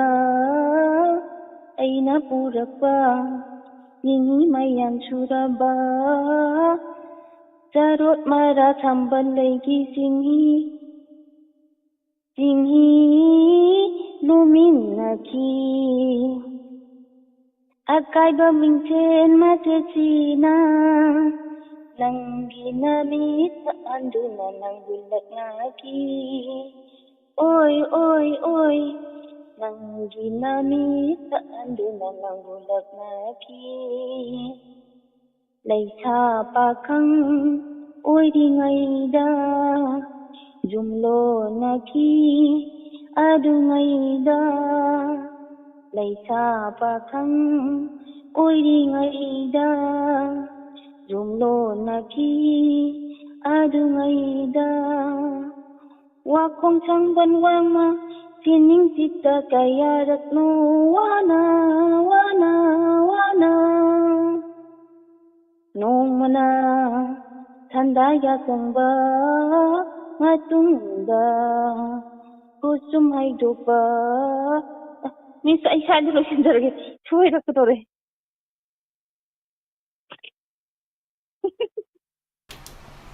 ꯑꯩꯅ ꯂꯥꯏꯞꯇꯒ ꯏꯆꯦ ꯌꯥꯝꯅ ꯁꯨꯝ ꯅꯣꯛꯅꯤꯡꯕꯒꯤ ꯃꯨꯠ ꯑꯃ ꯂꯩꯕꯁꯦ ꯏꯆꯦꯒꯤ ꯏꯁꯩꯁꯦ ꯇꯥꯔꯒꯅꯦꯕ ꯍꯦꯛ ꯍꯦꯛ ꯁꯨꯃꯥꯏꯅ ꯏꯆꯦꯅꯒ ꯁꯛꯂꯛꯄ ꯏꯁꯩꯁꯦ ꯇꯥꯈꯤꯗꯕ ꯌꯥꯝ ꯀꯨꯏꯔꯕꯅꯦ ꯑꯗꯣ ꯑꯣꯏ ꯑꯣꯏ ꯇꯧꯕ ꯏꯁꯩꯁꯦ ꯉꯁꯤꯗꯤ ꯇꯥꯍꯜꯂꯦ ꯌꯥꯝ ꯅꯨꯡꯉꯥꯏꯔꯦ ꯃꯤꯁ ꯅꯍꯥꯟꯒꯤ ꯁꯛꯇꯕꯅꯤꯅꯀꯣ ꯈꯨꯗꯛꯇꯗꯤ ꯏꯁꯩ ꯁꯛꯅꯁꯤ ꯇꯧꯔꯒ ꯑꯍꯥꯟꯕ ꯑꯃꯨꯛꯇꯪ ꯍꯥꯏꯐꯦꯠ ꯌꯦꯡꯉ ꯁꯛꯄꯁꯦ ꯍꯦꯛꯇ ꯀꯥꯎꯋꯦꯕ ꯌꯥꯗꯦꯕ ꯍꯣꯏ ꯌꯥꯝ ꯐꯖꯅ ꯉꯪꯉꯛꯑꯦ ꯏꯆꯦꯒꯤ ꯁ꯭ꯇꯥꯏꯜꯗ ꯍꯥꯏꯇꯥꯔꯦꯀꯣ ꯑꯩ ꯁ꯭ꯇꯥꯏꯜ ꯇꯣꯉꯥꯟꯕ ꯇꯥꯕ ꯌꯥꯝ ꯅꯨꯡꯉꯥꯏ ꯃꯌꯥꯝꯒꯤꯗꯤ ꯈꯪꯗꯦ ꯑꯩꯒꯤ ꯑꯣꯏꯅꯗꯤ ꯏꯆꯦꯅ ꯁꯛꯂꯛꯄ ꯏꯁꯩꯁꯦ ꯏꯁꯩ ꯁꯛꯅꯁꯤꯒ ꯄ꯭ꯔꯣꯒꯥꯝꯁꯦ ꯁꯨꯝ ꯏꯔꯥꯡ ꯂꯩꯕꯁꯤꯗꯒ ꯀꯨꯏꯅ ꯇꯧꯔꯨꯗ꯭ꯔꯦꯗꯅꯀꯣ ꯁꯨꯝ ꯇꯥꯗꯕꯁꯦ ꯑꯩꯈꯣꯏ ꯑꯐꯛ ꯑꯄꯥꯏ ꯆꯨꯁꯟꯕ ꯁꯨꯝ ꯃꯌꯥꯝꯒꯤ ꯁꯨꯝ ꯀꯃꯦꯟ ꯌꯦꯡꯗꯅ ꯈꯣꯠꯇꯅ ꯃꯌꯥꯝ ꯍꯔꯥꯎ ꯍꯔꯥꯎ ꯄ꯭ꯔꯣꯒꯥꯝꯒ ꯇꯧꯕꯗꯣ ꯁꯨꯝ ꯐꯪꯈꯤꯗꯕꯒ ꯏꯁꯩ ꯁꯨꯝ ꯁꯛꯅꯕꯤꯒ ꯇꯧꯈꯤꯗꯕꯗꯨꯒ ꯁꯨꯝ ꯁꯛꯏꯉꯩꯗꯗꯤ ꯃꯤꯁ ꯑꯗꯨꯝ ꯈꯔ ꯑꯗꯨꯝ ꯍꯥꯏꯐꯦꯠ ꯑꯗꯨꯝ ꯆꯤꯡꯕ ꯉꯝꯃꯝꯃꯦꯕ ꯍꯧꯖꯤꯛꯇꯤ ꯁꯨꯡꯁꯛ ꯁꯛꯈꯤꯗ꯭ꯔꯕꯅꯤꯅ ꯏꯁꯩ ꯁꯛꯅꯔꯦ ꯍꯥꯏꯕꯒ ꯍꯥꯏꯐꯦꯠ ꯌꯦꯡꯉ ꯁꯛꯄꯅꯤꯅ ꯆꯤꯡꯕꯁꯦ ꯍꯦꯛꯇ ꯉꯝꯗꯦ ꯍꯥꯏꯕ ꯑꯩꯅ ꯃꯁꯥꯒꯤ ꯈꯔꯒ ꯑꯗꯨꯝ ꯍꯩꯇꯕꯒ ꯁꯨꯡꯌꯥ ꯌꯥꯗ꯭ꯔꯦ ꯁꯣꯏꯔꯦ ꯊꯥꯒꯠꯆꯔꯤ ꯏꯆꯦ ꯉꯁꯤꯁꯦ ꯀꯔꯤ ꯃꯊꯦꯜ ꯆꯥꯕꯤꯈꯤꯒꯦ ꯏꯆꯦꯕꯣ ꯃꯤꯁ ꯄꯤꯛ ꯊꯣꯡꯕ ꯆꯥꯏ ꯌꯥꯝ ꯍꯥꯎꯕ ꯃꯊꯦꯜꯅꯤ ꯌꯥꯝ ꯅꯨꯡꯉꯥꯏꯔꯦ ꯏꯆꯦ ꯑꯗꯨꯗꯤ ꯃꯊꯪꯒꯤ ꯀꯣꯂꯔꯒꯤ ꯑꯃꯨꯛ ꯇꯥꯃꯤꯟꯅꯁꯤꯀꯣ ꯊꯦꯡꯛ ꯌꯨ ꯀꯨꯀꯔ ꯀꯥꯝꯕ ꯃꯈꯣꯜ ꯇꯥꯔꯦ ꯍꯥꯏꯕꯤꯔꯛꯑꯦ ꯑꯗꯣ ꯉꯍꯥꯟꯒꯤ ꯍꯛꯊꯤ ꯈꯨꯀꯟꯗꯣ ꯃꯗꯣ ꯌꯥꯝ ꯄꯥꯈꯠꯅ ꯈꯟꯕ ꯍꯛꯊꯤ ꯈꯨꯀꯟꯅꯦ ꯑꯗꯣ ꯉꯁꯤꯅ ꯀꯨꯀꯔ ꯀꯥꯝꯃꯤ ꯉꯔꯥꯡꯅ ꯍꯛꯊꯤ ꯈꯟꯕ ꯅꯣꯛꯄꯤꯔꯤ ꯑꯁ ꯑꯔꯣꯏꯕꯤꯅꯤ ꯑꯗꯨꯏ ꯍꯛꯊꯤ ꯈꯨꯀꯟꯗꯣ ꯂꯣꯏꯁꯤꯜꯂꯒꯦ ꯇꯧꯕ ꯑꯗꯣ ꯅꯣꯠꯇꯅ ꯈꯟꯖꯜꯂꯛꯏ ꯃꯥꯅ ꯉꯝꯃꯤꯔ ꯑꯩꯅ ꯉꯝꯃꯤꯔ ꯈꯪꯗ꯭ꯔꯦ ꯑꯗꯨꯃꯥꯏꯅ ꯂꯣꯏꯁꯤꯟꯈ꯭ꯔꯦ ꯑꯗꯨꯒꯗꯤ ꯁꯣꯝꯗ ꯃꯌꯦꯛ ꯁꯦꯡꯅ ꯂꯩꯔꯝꯃꯦ ꯑꯃꯨꯛ ꯃꯔꯛꯁꯤꯗ ꯏꯁꯩ ꯐꯖꯕ ꯑꯃ ꯃꯇꯦꯛ ꯑꯃ ꯈꯨꯗꯣꯜ ꯇꯝꯖꯒꯦ ꯑꯩꯅ ꯁꯛꯄꯗꯗꯤ ꯐꯖꯔꯣꯏ ꯑꯗꯣ ꯀꯣꯂꯔ ꯑꯃ ꯂꯥꯛꯄ ꯉꯥꯏꯅ ꯉꯥꯏꯅ ꯊꯥꯒꯠꯆꯔꯤ ꯁꯨꯝ ꯉꯪꯁꯟꯗꯣꯏꯅꯤ ꯀꯣꯂꯔ ꯂꯥꯛꯄ ꯉꯥꯏꯅ ꯉꯥꯏꯅ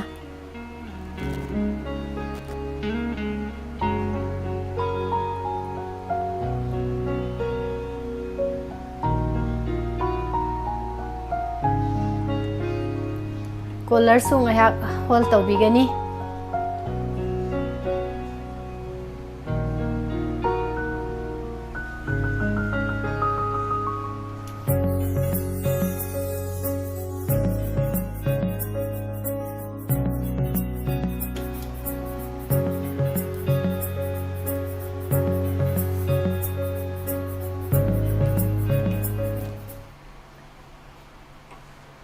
ꯌꯥꯝ ꯀꯨꯏꯅ ꯍꯣꯜ ꯇꯧꯗꯣꯔꯦ ꯀꯣꯂꯔꯁꯦ ꯑꯗꯣ ꯀꯣꯂꯔꯁꯦ ꯑꯣꯏꯅ ꯂꯧꯈꯠꯆꯔꯒꯦ ꯏꯁꯩꯒꯁꯦ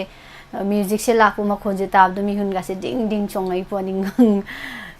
ꯁꯨꯝ ꯉꯪꯈꯤꯗꯕꯗꯨꯒꯤ ꯀꯣꯂꯔꯁꯤ ꯑꯣꯏꯅ ꯂꯧꯈꯠꯆꯒꯦ ꯑꯗꯨꯒ ꯃꯈꯥ ꯇꯥꯔꯛꯄꯗ ꯑꯣꯏꯅ ꯉꯪꯖꯒꯦ ꯍꯜꯂꯣ ꯍꯜꯂꯣ ꯇꯔꯥꯝꯅꯣꯛꯆꯔꯤ ꯃꯤꯡ ꯂꯩꯐꯝ ꯍꯥꯏꯕꯤꯌꯨ ꯊꯣꯡꯖꯥꯎꯗꯒꯤꯅꯦ ꯂꯩꯕꯥꯛ ꯂꯩꯃ ꯀꯧꯋꯦ ꯍꯣꯏ ꯏꯅꯥꯛꯇ ꯃꯣꯕꯥꯏꯜꯒꯨꯝꯕ ꯅꯠꯇ꯭ꯔꯒ ꯇꯤꯚꯤꯒꯨꯝꯕ ꯌꯦꯡꯕꯤꯕ꯭ꯔꯥ ꯇꯤꯚꯤ ꯌꯦꯡꯉꯦ ꯈꯖꯤꯛꯇꯪ ꯂꯥꯞꯊꯣꯛꯄꯤꯔꯛꯁꯤꯀꯣ ꯑꯗꯨꯗꯤ ꯈꯖꯤꯛꯇꯪ ꯇꯤꯚꯤ ꯃꯈꯣꯡꯗꯒꯤ ꯈꯖꯤꯛꯇꯪ ꯂꯥꯞꯊꯣꯛꯄꯤꯔꯛꯑꯣ ꯂꯥꯞꯊꯣꯛꯑꯦ ꯈꯖꯤꯛꯇꯪꯒ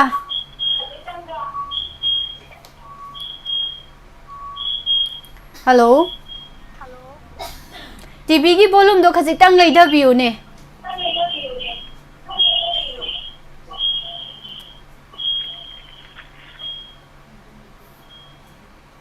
ꯍꯜꯂꯣ ꯇꯥꯕꯤꯕ꯭ꯔꯣ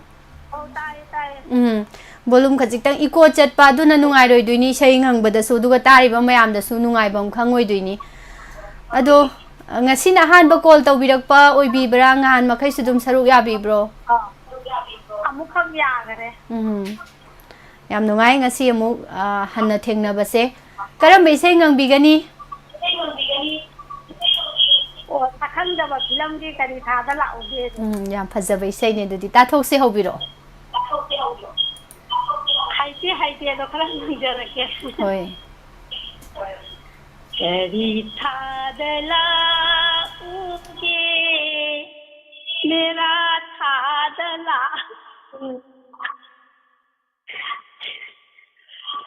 करी थादला उगे मेरा थादला उरा अजीबूगी लूंगा पाना मिनी जन्म Yanghee हाइस्रेला ngaijaramgi laira sangda kaubiganu pamoba nangbu yengduna nonggo bichiklagum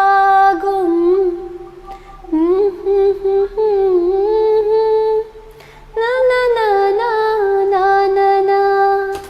pujarake nusinangi pujarake pamunangi nungviganu yam phajaba isai ni ꯅꯦꯝꯅ ꯁꯛꯄꯗꯣ ꯌꯥꯝ ꯐꯖꯩ ꯁꯨꯡꯉꯪꯁꯤ ꯂꯩꯅꯤ ꯏꯁꯩꯁꯦ ꯐꯖꯕ ꯑꯗ ꯃꯄꯨꯡ ꯐꯥꯅ ꯁꯨꯝ ꯉꯪꯉꯛꯇꯕꯗꯨꯗ ꯑꯩꯁꯨ ꯁꯨꯝ ꯌꯥꯎꯁꯜꯂꯛꯏꯅꯤ ꯌꯥꯝ ꯅꯨꯡꯉꯥꯏꯖꯩ ꯉꯁꯤ ꯀꯣꯜ ꯇꯧꯕꯤꯔꯛꯄ ꯁꯔꯨꯛ ꯌꯥꯕꯤꯔꯛꯄ ꯑꯗꯣ ꯈꯖꯤꯛꯇꯪ ꯃꯇꯨꯡ ꯍꯌꯦꯡ ꯀꯣꯜ ꯇꯧꯔꯛꯄ ꯀꯥꯟꯗꯗꯤ ꯇꯤꯚꯤ ꯃꯈꯣꯡꯗꯒ ꯂꯩꯕꯤꯗꯕꯤꯗꯀꯣ ꯈꯔꯒ ꯂꯥꯞꯊꯣꯛꯑꯒ ꯇꯧꯕꯤꯔꯛꯑꯗꯤ ꯌꯥꯝ ꯅꯨꯡꯉꯥꯏꯅꯤꯀꯣ ꯍꯣꯏ ꯍꯣꯏ ꯊꯥꯒꯠꯆꯔꯤ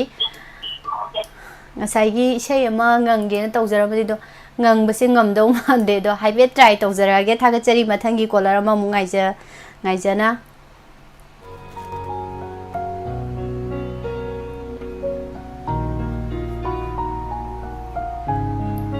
marak te ga lep khidui jani sei jeng ngakpada tat khidui jani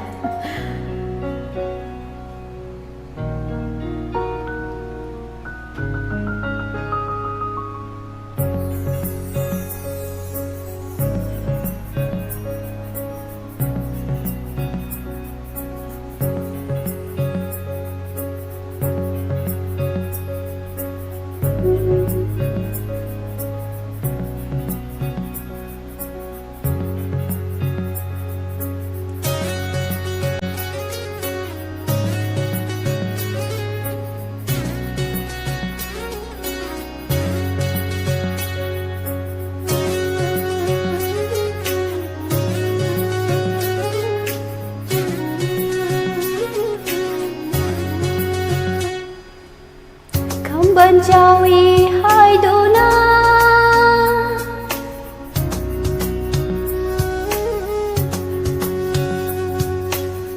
Kam banjawi hai dona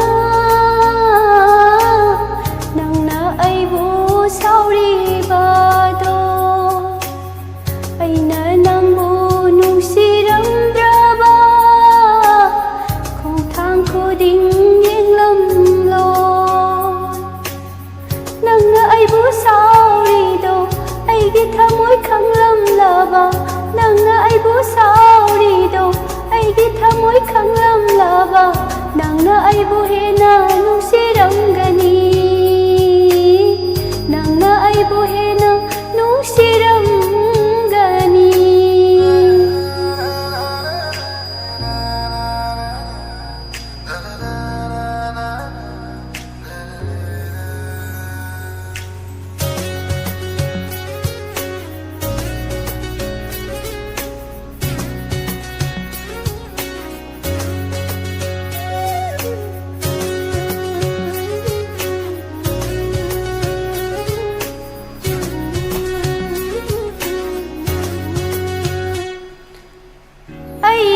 thawai magni khana lo na chena thamjawa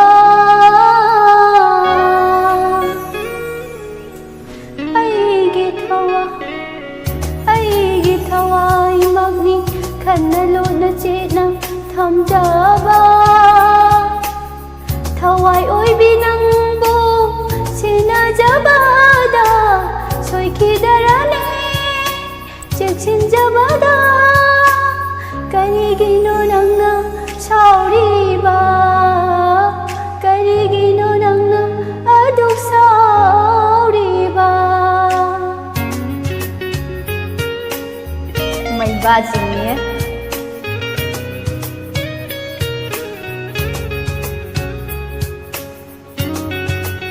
ꯃ꯭ꯌꯨꯖꯤꯛꯁꯦ ꯌꯥꯎꯗ꯭ꯔꯒꯗꯤ ꯏꯁꯩꯁꯦ ꯃꯌꯦꯛꯁꯤꯃꯨꯛ ꯈꯪꯉꯣꯏꯗꯣꯏꯕ ꯑꯗꯣ ꯃ꯭ꯌꯨꯖꯤꯛ ꯌꯥꯎꯔꯒ ꯁꯛꯄꯁꯤꯗꯤ ꯌꯥꯝ ꯋꯥꯕꯗꯨ ꯑꯣꯏ ꯑꯩꯗꯤ ꯅꯪꯕꯨ ꯅꯨꯡꯁꯤ ꯊꯃꯣꯏ ꯁꯦꯡꯅ ꯅꯨꯡꯁꯤ ꯑꯩꯗꯤ ꯅꯪꯕꯨ ꯅꯨꯡꯁꯤ ꯊꯃꯣꯏ ꯁꯦꯡꯅ ꯅꯨꯡꯁꯤ ꯅꯪꯒꯤꯗꯃꯛ ꯃꯤꯀꯨꯞ ꯈꯨꯗꯤꯡ ꯋꯥꯖꯩ ꯑꯩꯗꯤ ꯅꯪꯕꯨ ꯅꯨꯡꯁꯤ ꯊꯃꯣꯏ ꯁꯦꯡꯅ ꯅꯨꯡꯁꯤ ꯃꯤꯀꯨꯞ ꯈꯨꯗꯤꯡ ꯑꯩꯅ ꯅꯪꯒꯤ ꯋꯥꯖꯩ ꯅꯪꯅ ꯑꯩꯕꯨ ꯁꯥꯎꯔꯤꯗꯣ ꯑꯩꯒꯤ ꯊꯃꯣꯏ ꯈꯪꯂꯝꯂꯕ ꯅꯪꯅ ꯑꯩꯕꯨ ꯁꯥꯎꯔꯤꯗꯣ ꯑꯩꯒꯤ ꯊꯃꯣꯏ ꯈꯪꯂꯝꯂꯕ ꯅꯪꯅ ꯑꯩꯕꯨ ꯍꯦꯟꯅ ꯅꯨꯡꯁꯤꯔꯝꯒꯅꯤ ꯅꯪꯅ ꯑꯩꯕు ꯍꯦꯟꯅ ꯅꯨꯡꯁꯤꯔꯝꯒꯅꯤ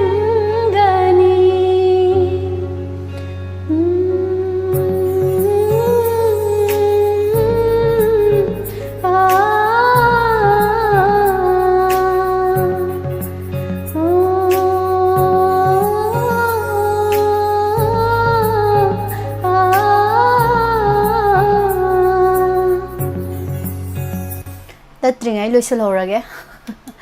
ꯁꯨꯝ ꯉꯪꯕ ꯁꯥꯟꯅꯔꯤꯕ ꯍꯥꯏꯗꯨꯅꯤ ꯃꯊꯪꯒꯤ ꯀꯣꯂꯔ ꯑꯃ ꯉꯁꯥꯏꯗꯒꯤ ꯍꯣꯜ ꯇꯧꯔꯒ ꯂꯩꯕꯤꯕꯅꯤ ꯂꯧꯈꯠꯆꯒꯦ ꯍꯜꯂꯣ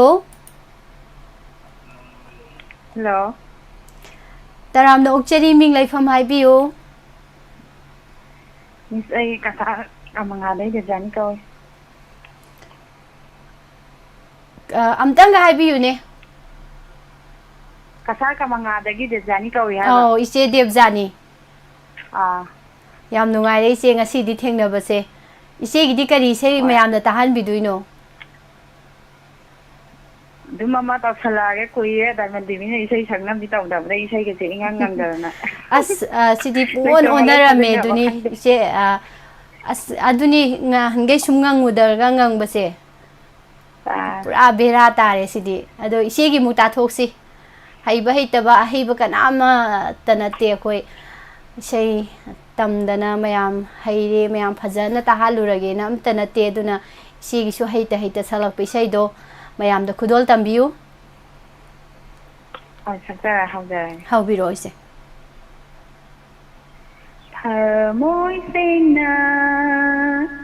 ꯅꯨꯡꯁꯤꯔꯨꯕꯅ ꯂꯩꯇꯥꯐꯝꯕꯨ ꯈꯪꯍꯟꯗꯔꯦ ꯋꯥꯈꯜ ꯊꯃꯣꯏ ꯁꯦꯡꯅ ꯅꯨꯡꯁꯤꯔꯨꯕꯅ ꯂꯩꯇꯥꯐꯝꯕꯨ ꯈꯪꯍꯟꯗꯔꯦ ꯋꯥꯈꯜ ꯅꯪꯇꯒꯤ ꯃꯔꯝ ꯑꯣꯏꯗꯨꯅ ꯈꯥꯡꯂꯤꯕꯅꯤ ꯅꯨꯡꯁꯤ ꯃꯩꯆꯥ ꯊꯃꯣꯏ ꯁꯦꯡꯅ ꯅꯨꯡꯁꯤꯔꯨꯕꯅ ꯂꯩꯇꯥꯐꯝꯕꯨ ꯈꯪꯍꯟꯗꯔꯦ ꯋꯥꯈꯜ 이까이 있기 왕말라나 홍독민루 말이 좋나 홍독자바비 남자대 농마다수 이질시나 나범다 상자바 무시바세 Thầm xinh na Shirubana Ta phòng bu Hành đời wakan Mai thùng để ta đi bậc mơ duna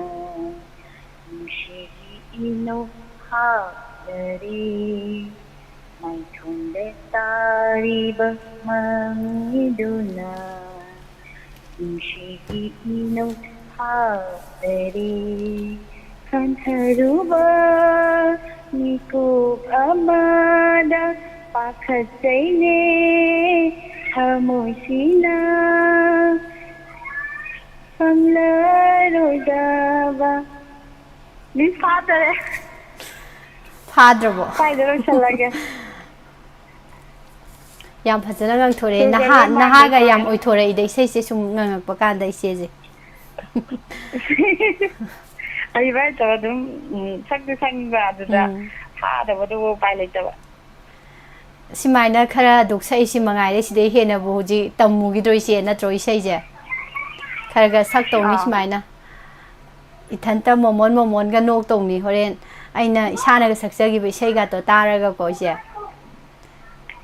Iche haujikan sibu kasar se kai mathel kamai na kai mana masing phange kai chabi dige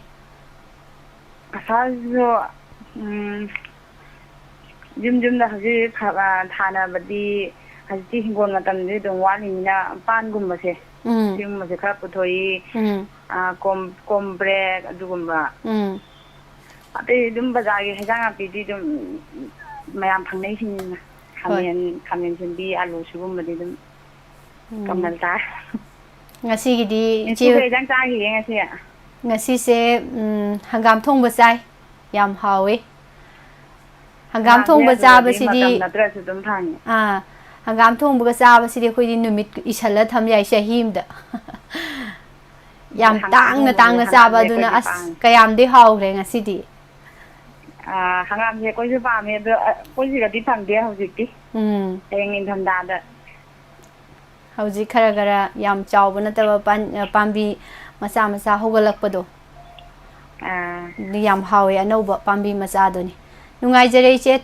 thaga chari sei phajaba ma thank you nang thokpiramba matung da somu thengna si mathangi kolar da mukhudong chaba pijage Praneshwari khundrak pam taramna okchari ibong sagak pam anjan Mama Dahina Devi Taram Nokcheri Mama Marak Lab Yaubirakpa Yamna Nungaijai Che Gangarani Kolkata Che Debjani Se Yam Phajakre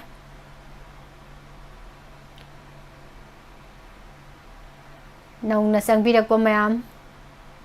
Mama Rani Bla Leishang Them Ibung Sharat Kasar Sonia Langonjam Taramna Okchari Mathangi caller ama mung lokha chage Hello Hello Ming leifam hai biu Kusum chanu ko Kai lam dagi oi birabano Porampat tagi ko Leiba kamjom leiba Kai da leibi ba Kamjom da leiba Ngasi na ahanba call phangba oiduira mamang da su phangba leibi khrabro ngasi na ahanba yam nungai je ahanba oina thengnaba adusu isai phajaba ama ngang thokpirak tu oiramgani ngasai dagi live ta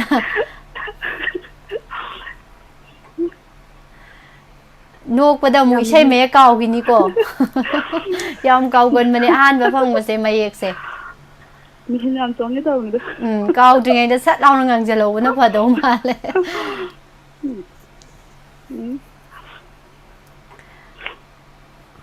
Hauzala si ko sat lau na.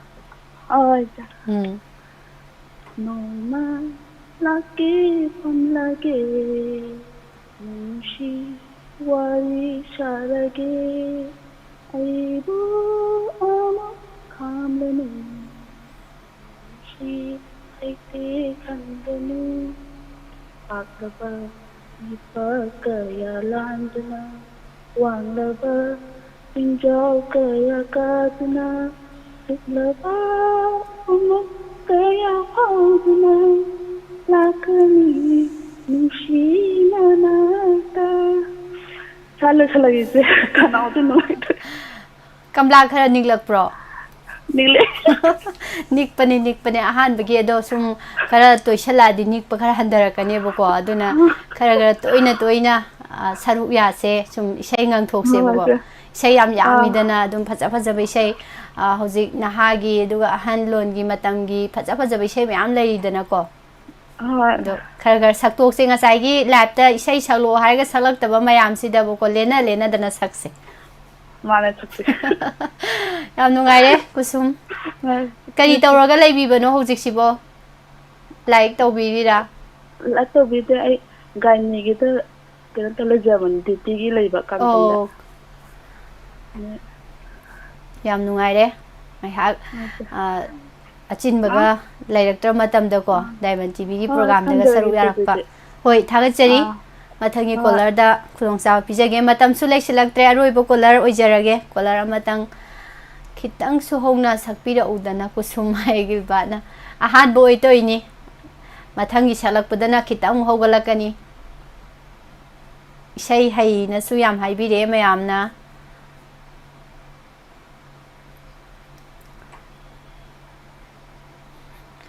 ꯃꯌꯥꯝ ꯉꯁꯤꯒꯤ ꯑꯔꯣꯏꯕ colour ꯂꯧꯈꯠꯆꯒꯦ hello hello hello ꯇꯥꯖꯔꯦ ꯃꯤꯡ ꯂꯩꯐꯝ ꯍꯥꯏꯕꯤꯌꯨ ꯑꯩ ꯀꯩꯅꯣꯗꯒꯤ ꯌꯥꯏꯁꯀꯨꯜꯗꯒꯤ ꯕꯤꯗ꯭ꯌꯥ ꯇꯔꯥꯝꯅ ꯑꯣꯛꯆꯔꯤ ꯉꯁꯤꯒꯤ ꯑꯔꯣꯏꯕ ꯏꯁꯩ ꯁꯛꯅꯁꯤ ꯊꯧꯔꯝꯒꯤ ꯑꯔꯣꯏꯕ ꯀꯣꯂꯔꯅꯤ ꯏꯁꯩ ꯑꯃ ꯇꯥꯃꯤꯟꯅꯁꯤ ꯃꯇꯦꯛ ꯑꯃ ꯏꯁꯥꯒꯤ ꯈꯣꯟꯖꯦꯜꯗꯒꯤ ꯍꯧꯖꯕ ꯌꯥꯗ꯭ꯔꯃꯤꯗ ꯍꯧꯕꯤꯔꯛꯑꯣ ꯑꯩ ꯏꯁꯩꯁꯦ ꯑꯣꯖꯥ ꯍꯩꯕꯝ ꯁ꯭ꯌꯥꯝꯒꯤ ꯏꯁꯩ ꯑꯗꯨꯃꯥꯏꯅ ꯊꯣꯛꯆꯒꯦ ꯍꯣꯏ ꯈꯪꯅꯗ꯭ꯔꯤꯉꯩ ꯎꯈꯤꯗꯧꯃ ꯃꯃꯥꯡꯉꯩꯒꯤ ꯃꯪꯈꯤꯕ ꯃꯪꯂꯥꯟ ꯑꯃꯗ ꯅꯤꯡꯁꯤꯡꯗꯅ ꯅꯨꯡꯉꯥꯏꯍꯜꯂꯤ ꯅꯨꯃꯤꯠ ꯈꯨꯗꯤꯡꯒꯤ ꯈꯟꯖꯔꯤ ꯑꯁꯨꯝ ꯈꯜꯂꯤ ꯈꯪꯅꯗ꯭ꯔꯤꯉꯩ ꯎꯈꯤꯅꯣꯡꯃ ꯃꯃꯥꯡꯉꯩꯒꯤ ꯃꯪꯈꯤꯗ ꯃꯪꯂꯥꯟ ꯑꯃꯗ ꯊꯦꯡꯅꯔꯔꯦ ꯁꯛꯈꯪꯅꯕꯒꯨꯝ ꯅꯨꯡꯁꯤꯒꯤ ꯃꯪꯗꯨꯅꯤ ꯅꯪ ꯐꯥꯎꯅꯔꯦ ꯈꯪꯗꯦ ꯊꯃꯣꯏꯁꯦ 이노다 너희다 니사나리 니쿠파시다 눈시기 망함이 Thank you ma'am Hello Sanjaraki ꯁꯣꯏꯔꯁꯨ ꯀꯩꯁꯨꯝ ꯀꯥꯏꯗꯦ ꯑꯗꯨꯝ ꯂꯣꯏꯕꯧ ꯁꯛꯇꯣꯛꯑꯗꯤ ꯅꯨꯡꯉꯥꯏꯗꯧꯅꯤꯅꯦ Next song factor ꯍꯣꯏ ꯌꯥꯝ ꯅꯨꯡꯉꯥꯏ ꯑꯗꯣ ꯕꯤꯗ꯭ꯌꯥꯁꯦ ꯂꯥꯏꯚꯇꯗꯤ ꯎꯗꯦ ꯑꯗꯣ ꯇꯤꯚꯤꯒꯨꯝꯕꯗ ꯌꯦꯡꯕꯤꯕ꯭ꯔꯣ ꯇꯤꯚꯤꯗ ꯌꯦꯡꯉꯤꯅꯦ ꯅꯦꯠ ꯌꯥꯗꯦꯗ ꯍꯣꯏ ꯅꯦꯠ ꯌꯥꯗꯕꯅꯤꯅ ꯑꯗꯨꯅꯦ ꯂꯥꯏꯚꯇꯗꯤ ꯁꯨꯝ ꯎꯗꯕ ꯑꯗꯣ ꯁꯔꯨꯛ ꯌꯥꯔꯛꯄꯗꯗꯤ ꯑꯗꯨꯝ ꯅꯦꯠꯇꯗꯤ ꯌꯥꯗꯕ ꯇꯤꯚꯤꯗ ꯁꯨꯝ ꯌꯦꯡꯕꯗ ꯁꯛꯅꯤꯡꯉꯛꯄꯒꯤ ꯁꯨꯝ ꯁꯛꯄ ꯌꯥꯎꯖꯔꯛꯏꯅꯦ ꯁꯛꯇꯣꯛꯇꯧꯅꯤ ꯉꯥꯏꯍꯥꯛꯁꯨ ꯀꯣ ꯉꯪꯊꯣꯛꯀꯗꯧꯅꯤ ꯏꯁꯩ ꯍꯥꯏꯁꯦ ꯏꯁꯩ ꯉꯪꯗꯕ ꯀꯅꯥꯝ ꯂꯩꯔꯝꯃꯣꯏ ꯑꯗꯨꯝ ꯉꯪꯅꯔꯤꯕ ꯉꯥꯛꯇꯅꯦ ꯑꯗꯣ ꯉꯥꯏꯍꯥꯛꯁꯨ ꯃꯌꯥꯝ ꯃꯃꯥꯡꯗ ꯃꯌꯥꯝꯒ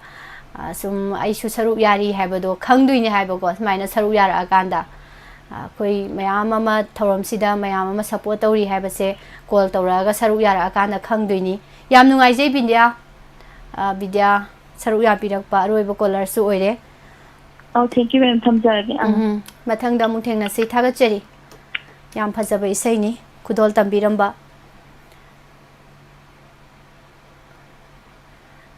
ꯏꯁꯩ ꯉꯁꯥꯏꯒꯤ ꯏꯁꯩ ꯁꯛꯍꯧꯗꯕ ꯃꯌꯥꯝ ꯉꯁꯤꯒꯤ ꯀꯣꯂꯔꯁꯤꯡꯅ ꯐꯖꯕ ꯏꯁꯩ ꯃꯌꯥꯝ ꯑꯃ ꯈꯨꯗꯣꯜ ꯇꯝꯕꯤꯔꯝꯃꯦ ꯑꯗꯣ ꯏꯁꯩ ꯁꯛꯇꯅ ꯂꯥꯏꯚꯇ ꯂꯩꯕꯤꯔꯤꯕ ꯃꯌꯥꯝꯒꯤ ꯃꯍꯨꯠ ꯁꯤꯜꯂꯒ ꯑꯩꯅ ꯑꯣꯏꯅ ꯃꯇꯦꯛ ꯑꯃ ꯁꯛꯆ ꯇꯥꯔꯦ ꯂꯣꯏꯁꯤꯜꯂꯛꯄꯁꯤꯗ ꯉꯁꯥꯏꯒꯤ ꯂꯥꯏꯚꯇ ꯈꯟꯕꯤꯕ ꯏꯁꯩꯗꯣ ꯃꯌꯥꯝꯅꯁꯨ ꯉꯪꯕꯤꯔꯛꯈꯤꯗ꯭ꯔꯦ ꯗꯦꯕꯗꯥꯁ ꯐꯤꯂꯝꯒꯤ ꯑꯁꯨꯝꯅ ꯀꯥꯏꯅꯅꯤ ꯈꯪꯂꯨꯗꯕꯅ ꯇꯧꯕꯗꯣ ꯑꯗꯨꯝ ꯍꯟꯖꯟ ꯍꯟꯖꯟꯁꯨ ꯍꯥꯏꯖꯔꯦ ꯏꯁꯩꯁꯦ ꯇ꯭ꯔꯦꯛꯀ ꯍꯥꯞꯄꯒ ꯏꯁꯩ ꯁꯛꯄꯁꯦ ꯍꯧꯖꯤꯛ ꯁꯨꯝ ꯁꯛꯈꯤꯗꯕꯒꯤ ꯌꯥꯝ ꯋꯥꯏ ꯑꯗꯣ ꯇ꯭ꯔꯦꯛ ꯍꯥꯞꯇꯅꯒ ꯁꯨꯝ ꯍꯥꯏꯐꯦꯠꯀ ꯉꯪꯅꯤꯡꯉꯦ ꯑꯗꯣ ꯃꯌꯦꯛꯁꯦ ꯇ꯭ꯔꯦꯛꯇꯅ ꯃꯌꯦꯛꯁꯦ ꯊꯣꯛꯄꯅꯤꯅ ꯀꯔꯥꯎꯀꯦꯒ ꯊꯥꯔꯀꯥꯟꯗꯗꯤ ꯃꯌꯦꯛꯁꯦ ꯊꯣꯛꯄꯅꯤꯅ ꯁꯨꯝ ꯁꯛꯆꯕꯅꯤ ꯌꯥꯝ ꯍꯩꯔꯒ ꯁꯛꯆꯕ ꯅꯠꯆꯗꯦ ꯑꯗꯣ ꯉꯁꯥꯏ ꯈꯟꯕꯤꯔꯝꯕ MD ꯁꯤꯡꯅ ꯗꯦꯕꯗꯥꯁꯀꯤ ꯏꯁꯩ ꯃꯇꯦꯛ ꯑꯃꯇꯪ ꯂꯣꯏꯁꯤꯜꯂꯛꯄꯁꯤꯗ ꯀꯥꯕꯣꯛ ꯀꯥꯕꯣꯛ ꯉꯪꯉꯒ ꯂꯣꯏꯁꯤꯟꯖꯒꯦ ꯊꯥꯒꯠꯆꯔꯤ ꯃꯌꯥꯝ ꯄꯨꯝꯅꯃꯛ ꯁꯔꯨꯛ ꯌꯥꯕꯤꯔꯛꯈꯤꯕꯁꯤꯡ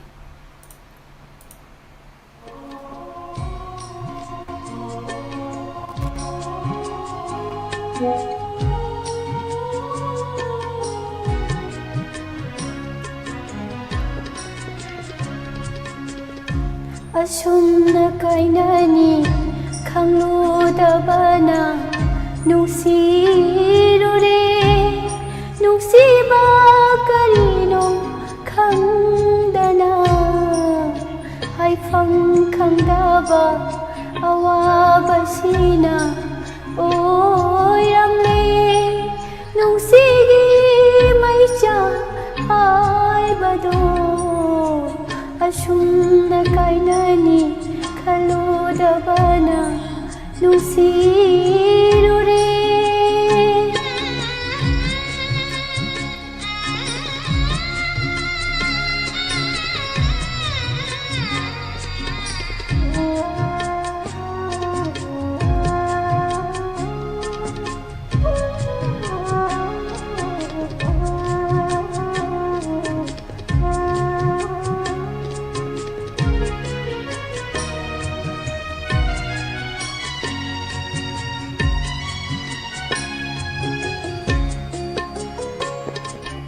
ꯊꯃꯣꯏ ꯑꯅꯤꯒꯤ ꯃꯔꯛꯇ ꯂꯩꯅꯈꯤꯕ ꯃꯔꯤꯗꯣ ꯇꯠꯈ꯭ꯔꯕꯁꯨ ꯅꯤꯡꯁꯤꯡꯂꯤ ꯉꯁꯤꯁꯨ ꯀꯥꯎꯉꯝꯗꯅ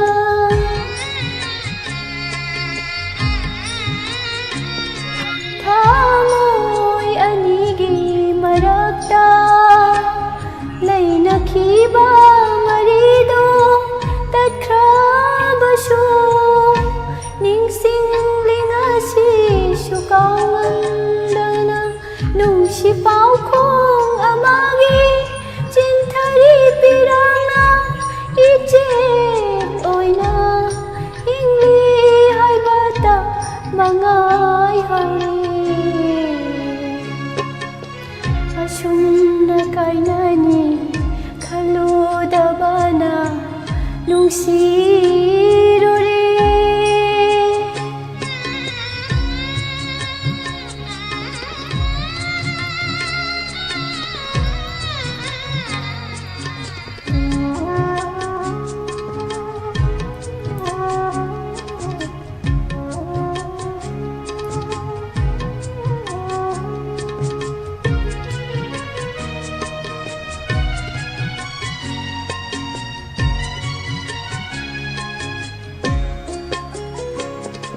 ꯀꯥꯏꯅ ꯃꯩꯆꯥꯛꯁꯤ ꯈꯥꯡꯕꯗ ꯂꯦꯝꯍꯧꯔꯤꯕ ꯄꯨꯟꯁꯤꯁꯤ ꯀꯦꯝꯈ꯭ꯔꯕꯁꯨ ꯎꯅꯤꯡꯂꯤ ꯉꯁꯤꯁꯨ ꯃꯍꯧꯁꯥꯒꯨꯝ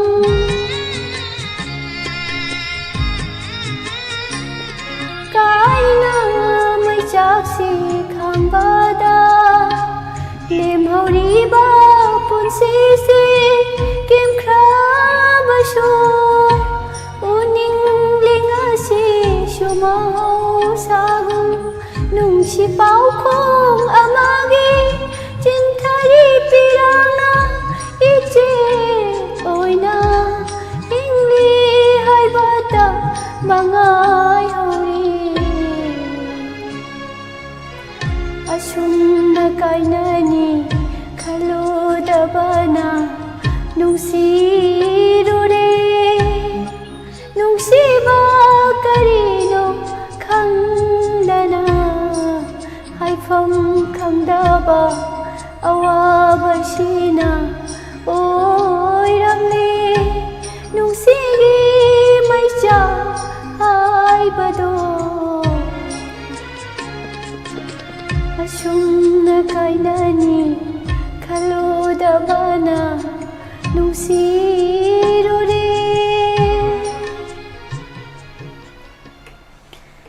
ꯏꯁꯩꯁꯦ ꯁꯛꯂꯛꯑꯀꯥꯟꯗ ꯇꯠꯀꯦ ꯇꯧꯔꯛꯑꯦ ꯑꯗꯣ ꯇꯠꯈꯤꯗꯅꯕꯅ ꯑꯗꯨꯝ ꯁꯣꯏꯔꯁꯨ ꯁꯣꯏꯅ ꯑꯗꯨꯝ ꯁꯛꯆꯟꯕꯅꯤ इसे मयेक्से फजबने दस कमदवी सकतो ए इबुंग शेक्सपियर ना सकतोख्रे फजबा फजदबदुदी कनान खंगनो लाइन सेमलकपनी अदो मयाम नुंगाई मिनसी मयाम ngaiha काउथोक मिनसी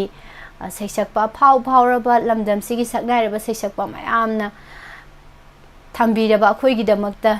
थंबीरबा अदुगुमलबा फजरबा इसैसिंगने दो अखोइना मु मतौ तमगा सक सानरिबा अदुनी याम नुंगाइजरे मयामना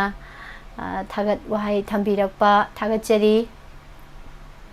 लाइव लेबिरीबा मयाम पुमनमक हन्ना हन्ना दिलिका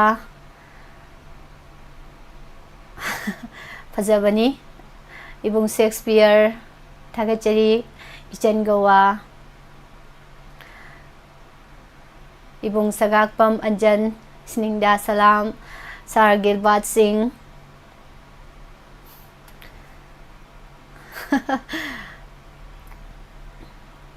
काइना मैसाना चूरब तोमथिन की थमोइनी अदो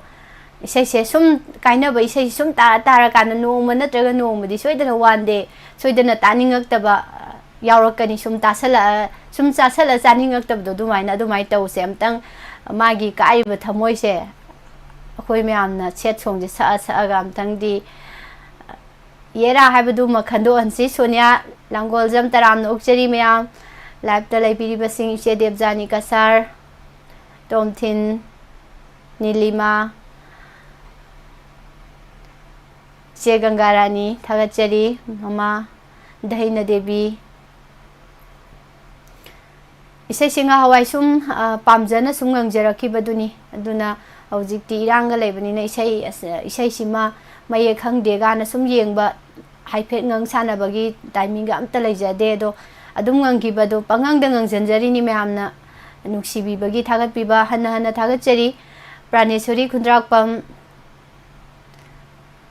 हौजिकनि हेन हैरमे हाइसिनी फजबसु सुम हेलखिनी हानादगी थागतचरी पुमनमक टेंशनजरे मसिगी थौरम इसे सकनासी मपुंग फाहनबिखिबा कॉलर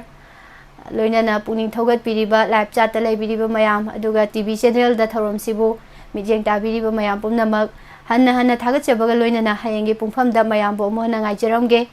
हौजिकिदी इसे सकनासी थौरम लोइसिनजरे पुमनमक पो अमुका हन्ना पुष्पारानी लाइश्रमना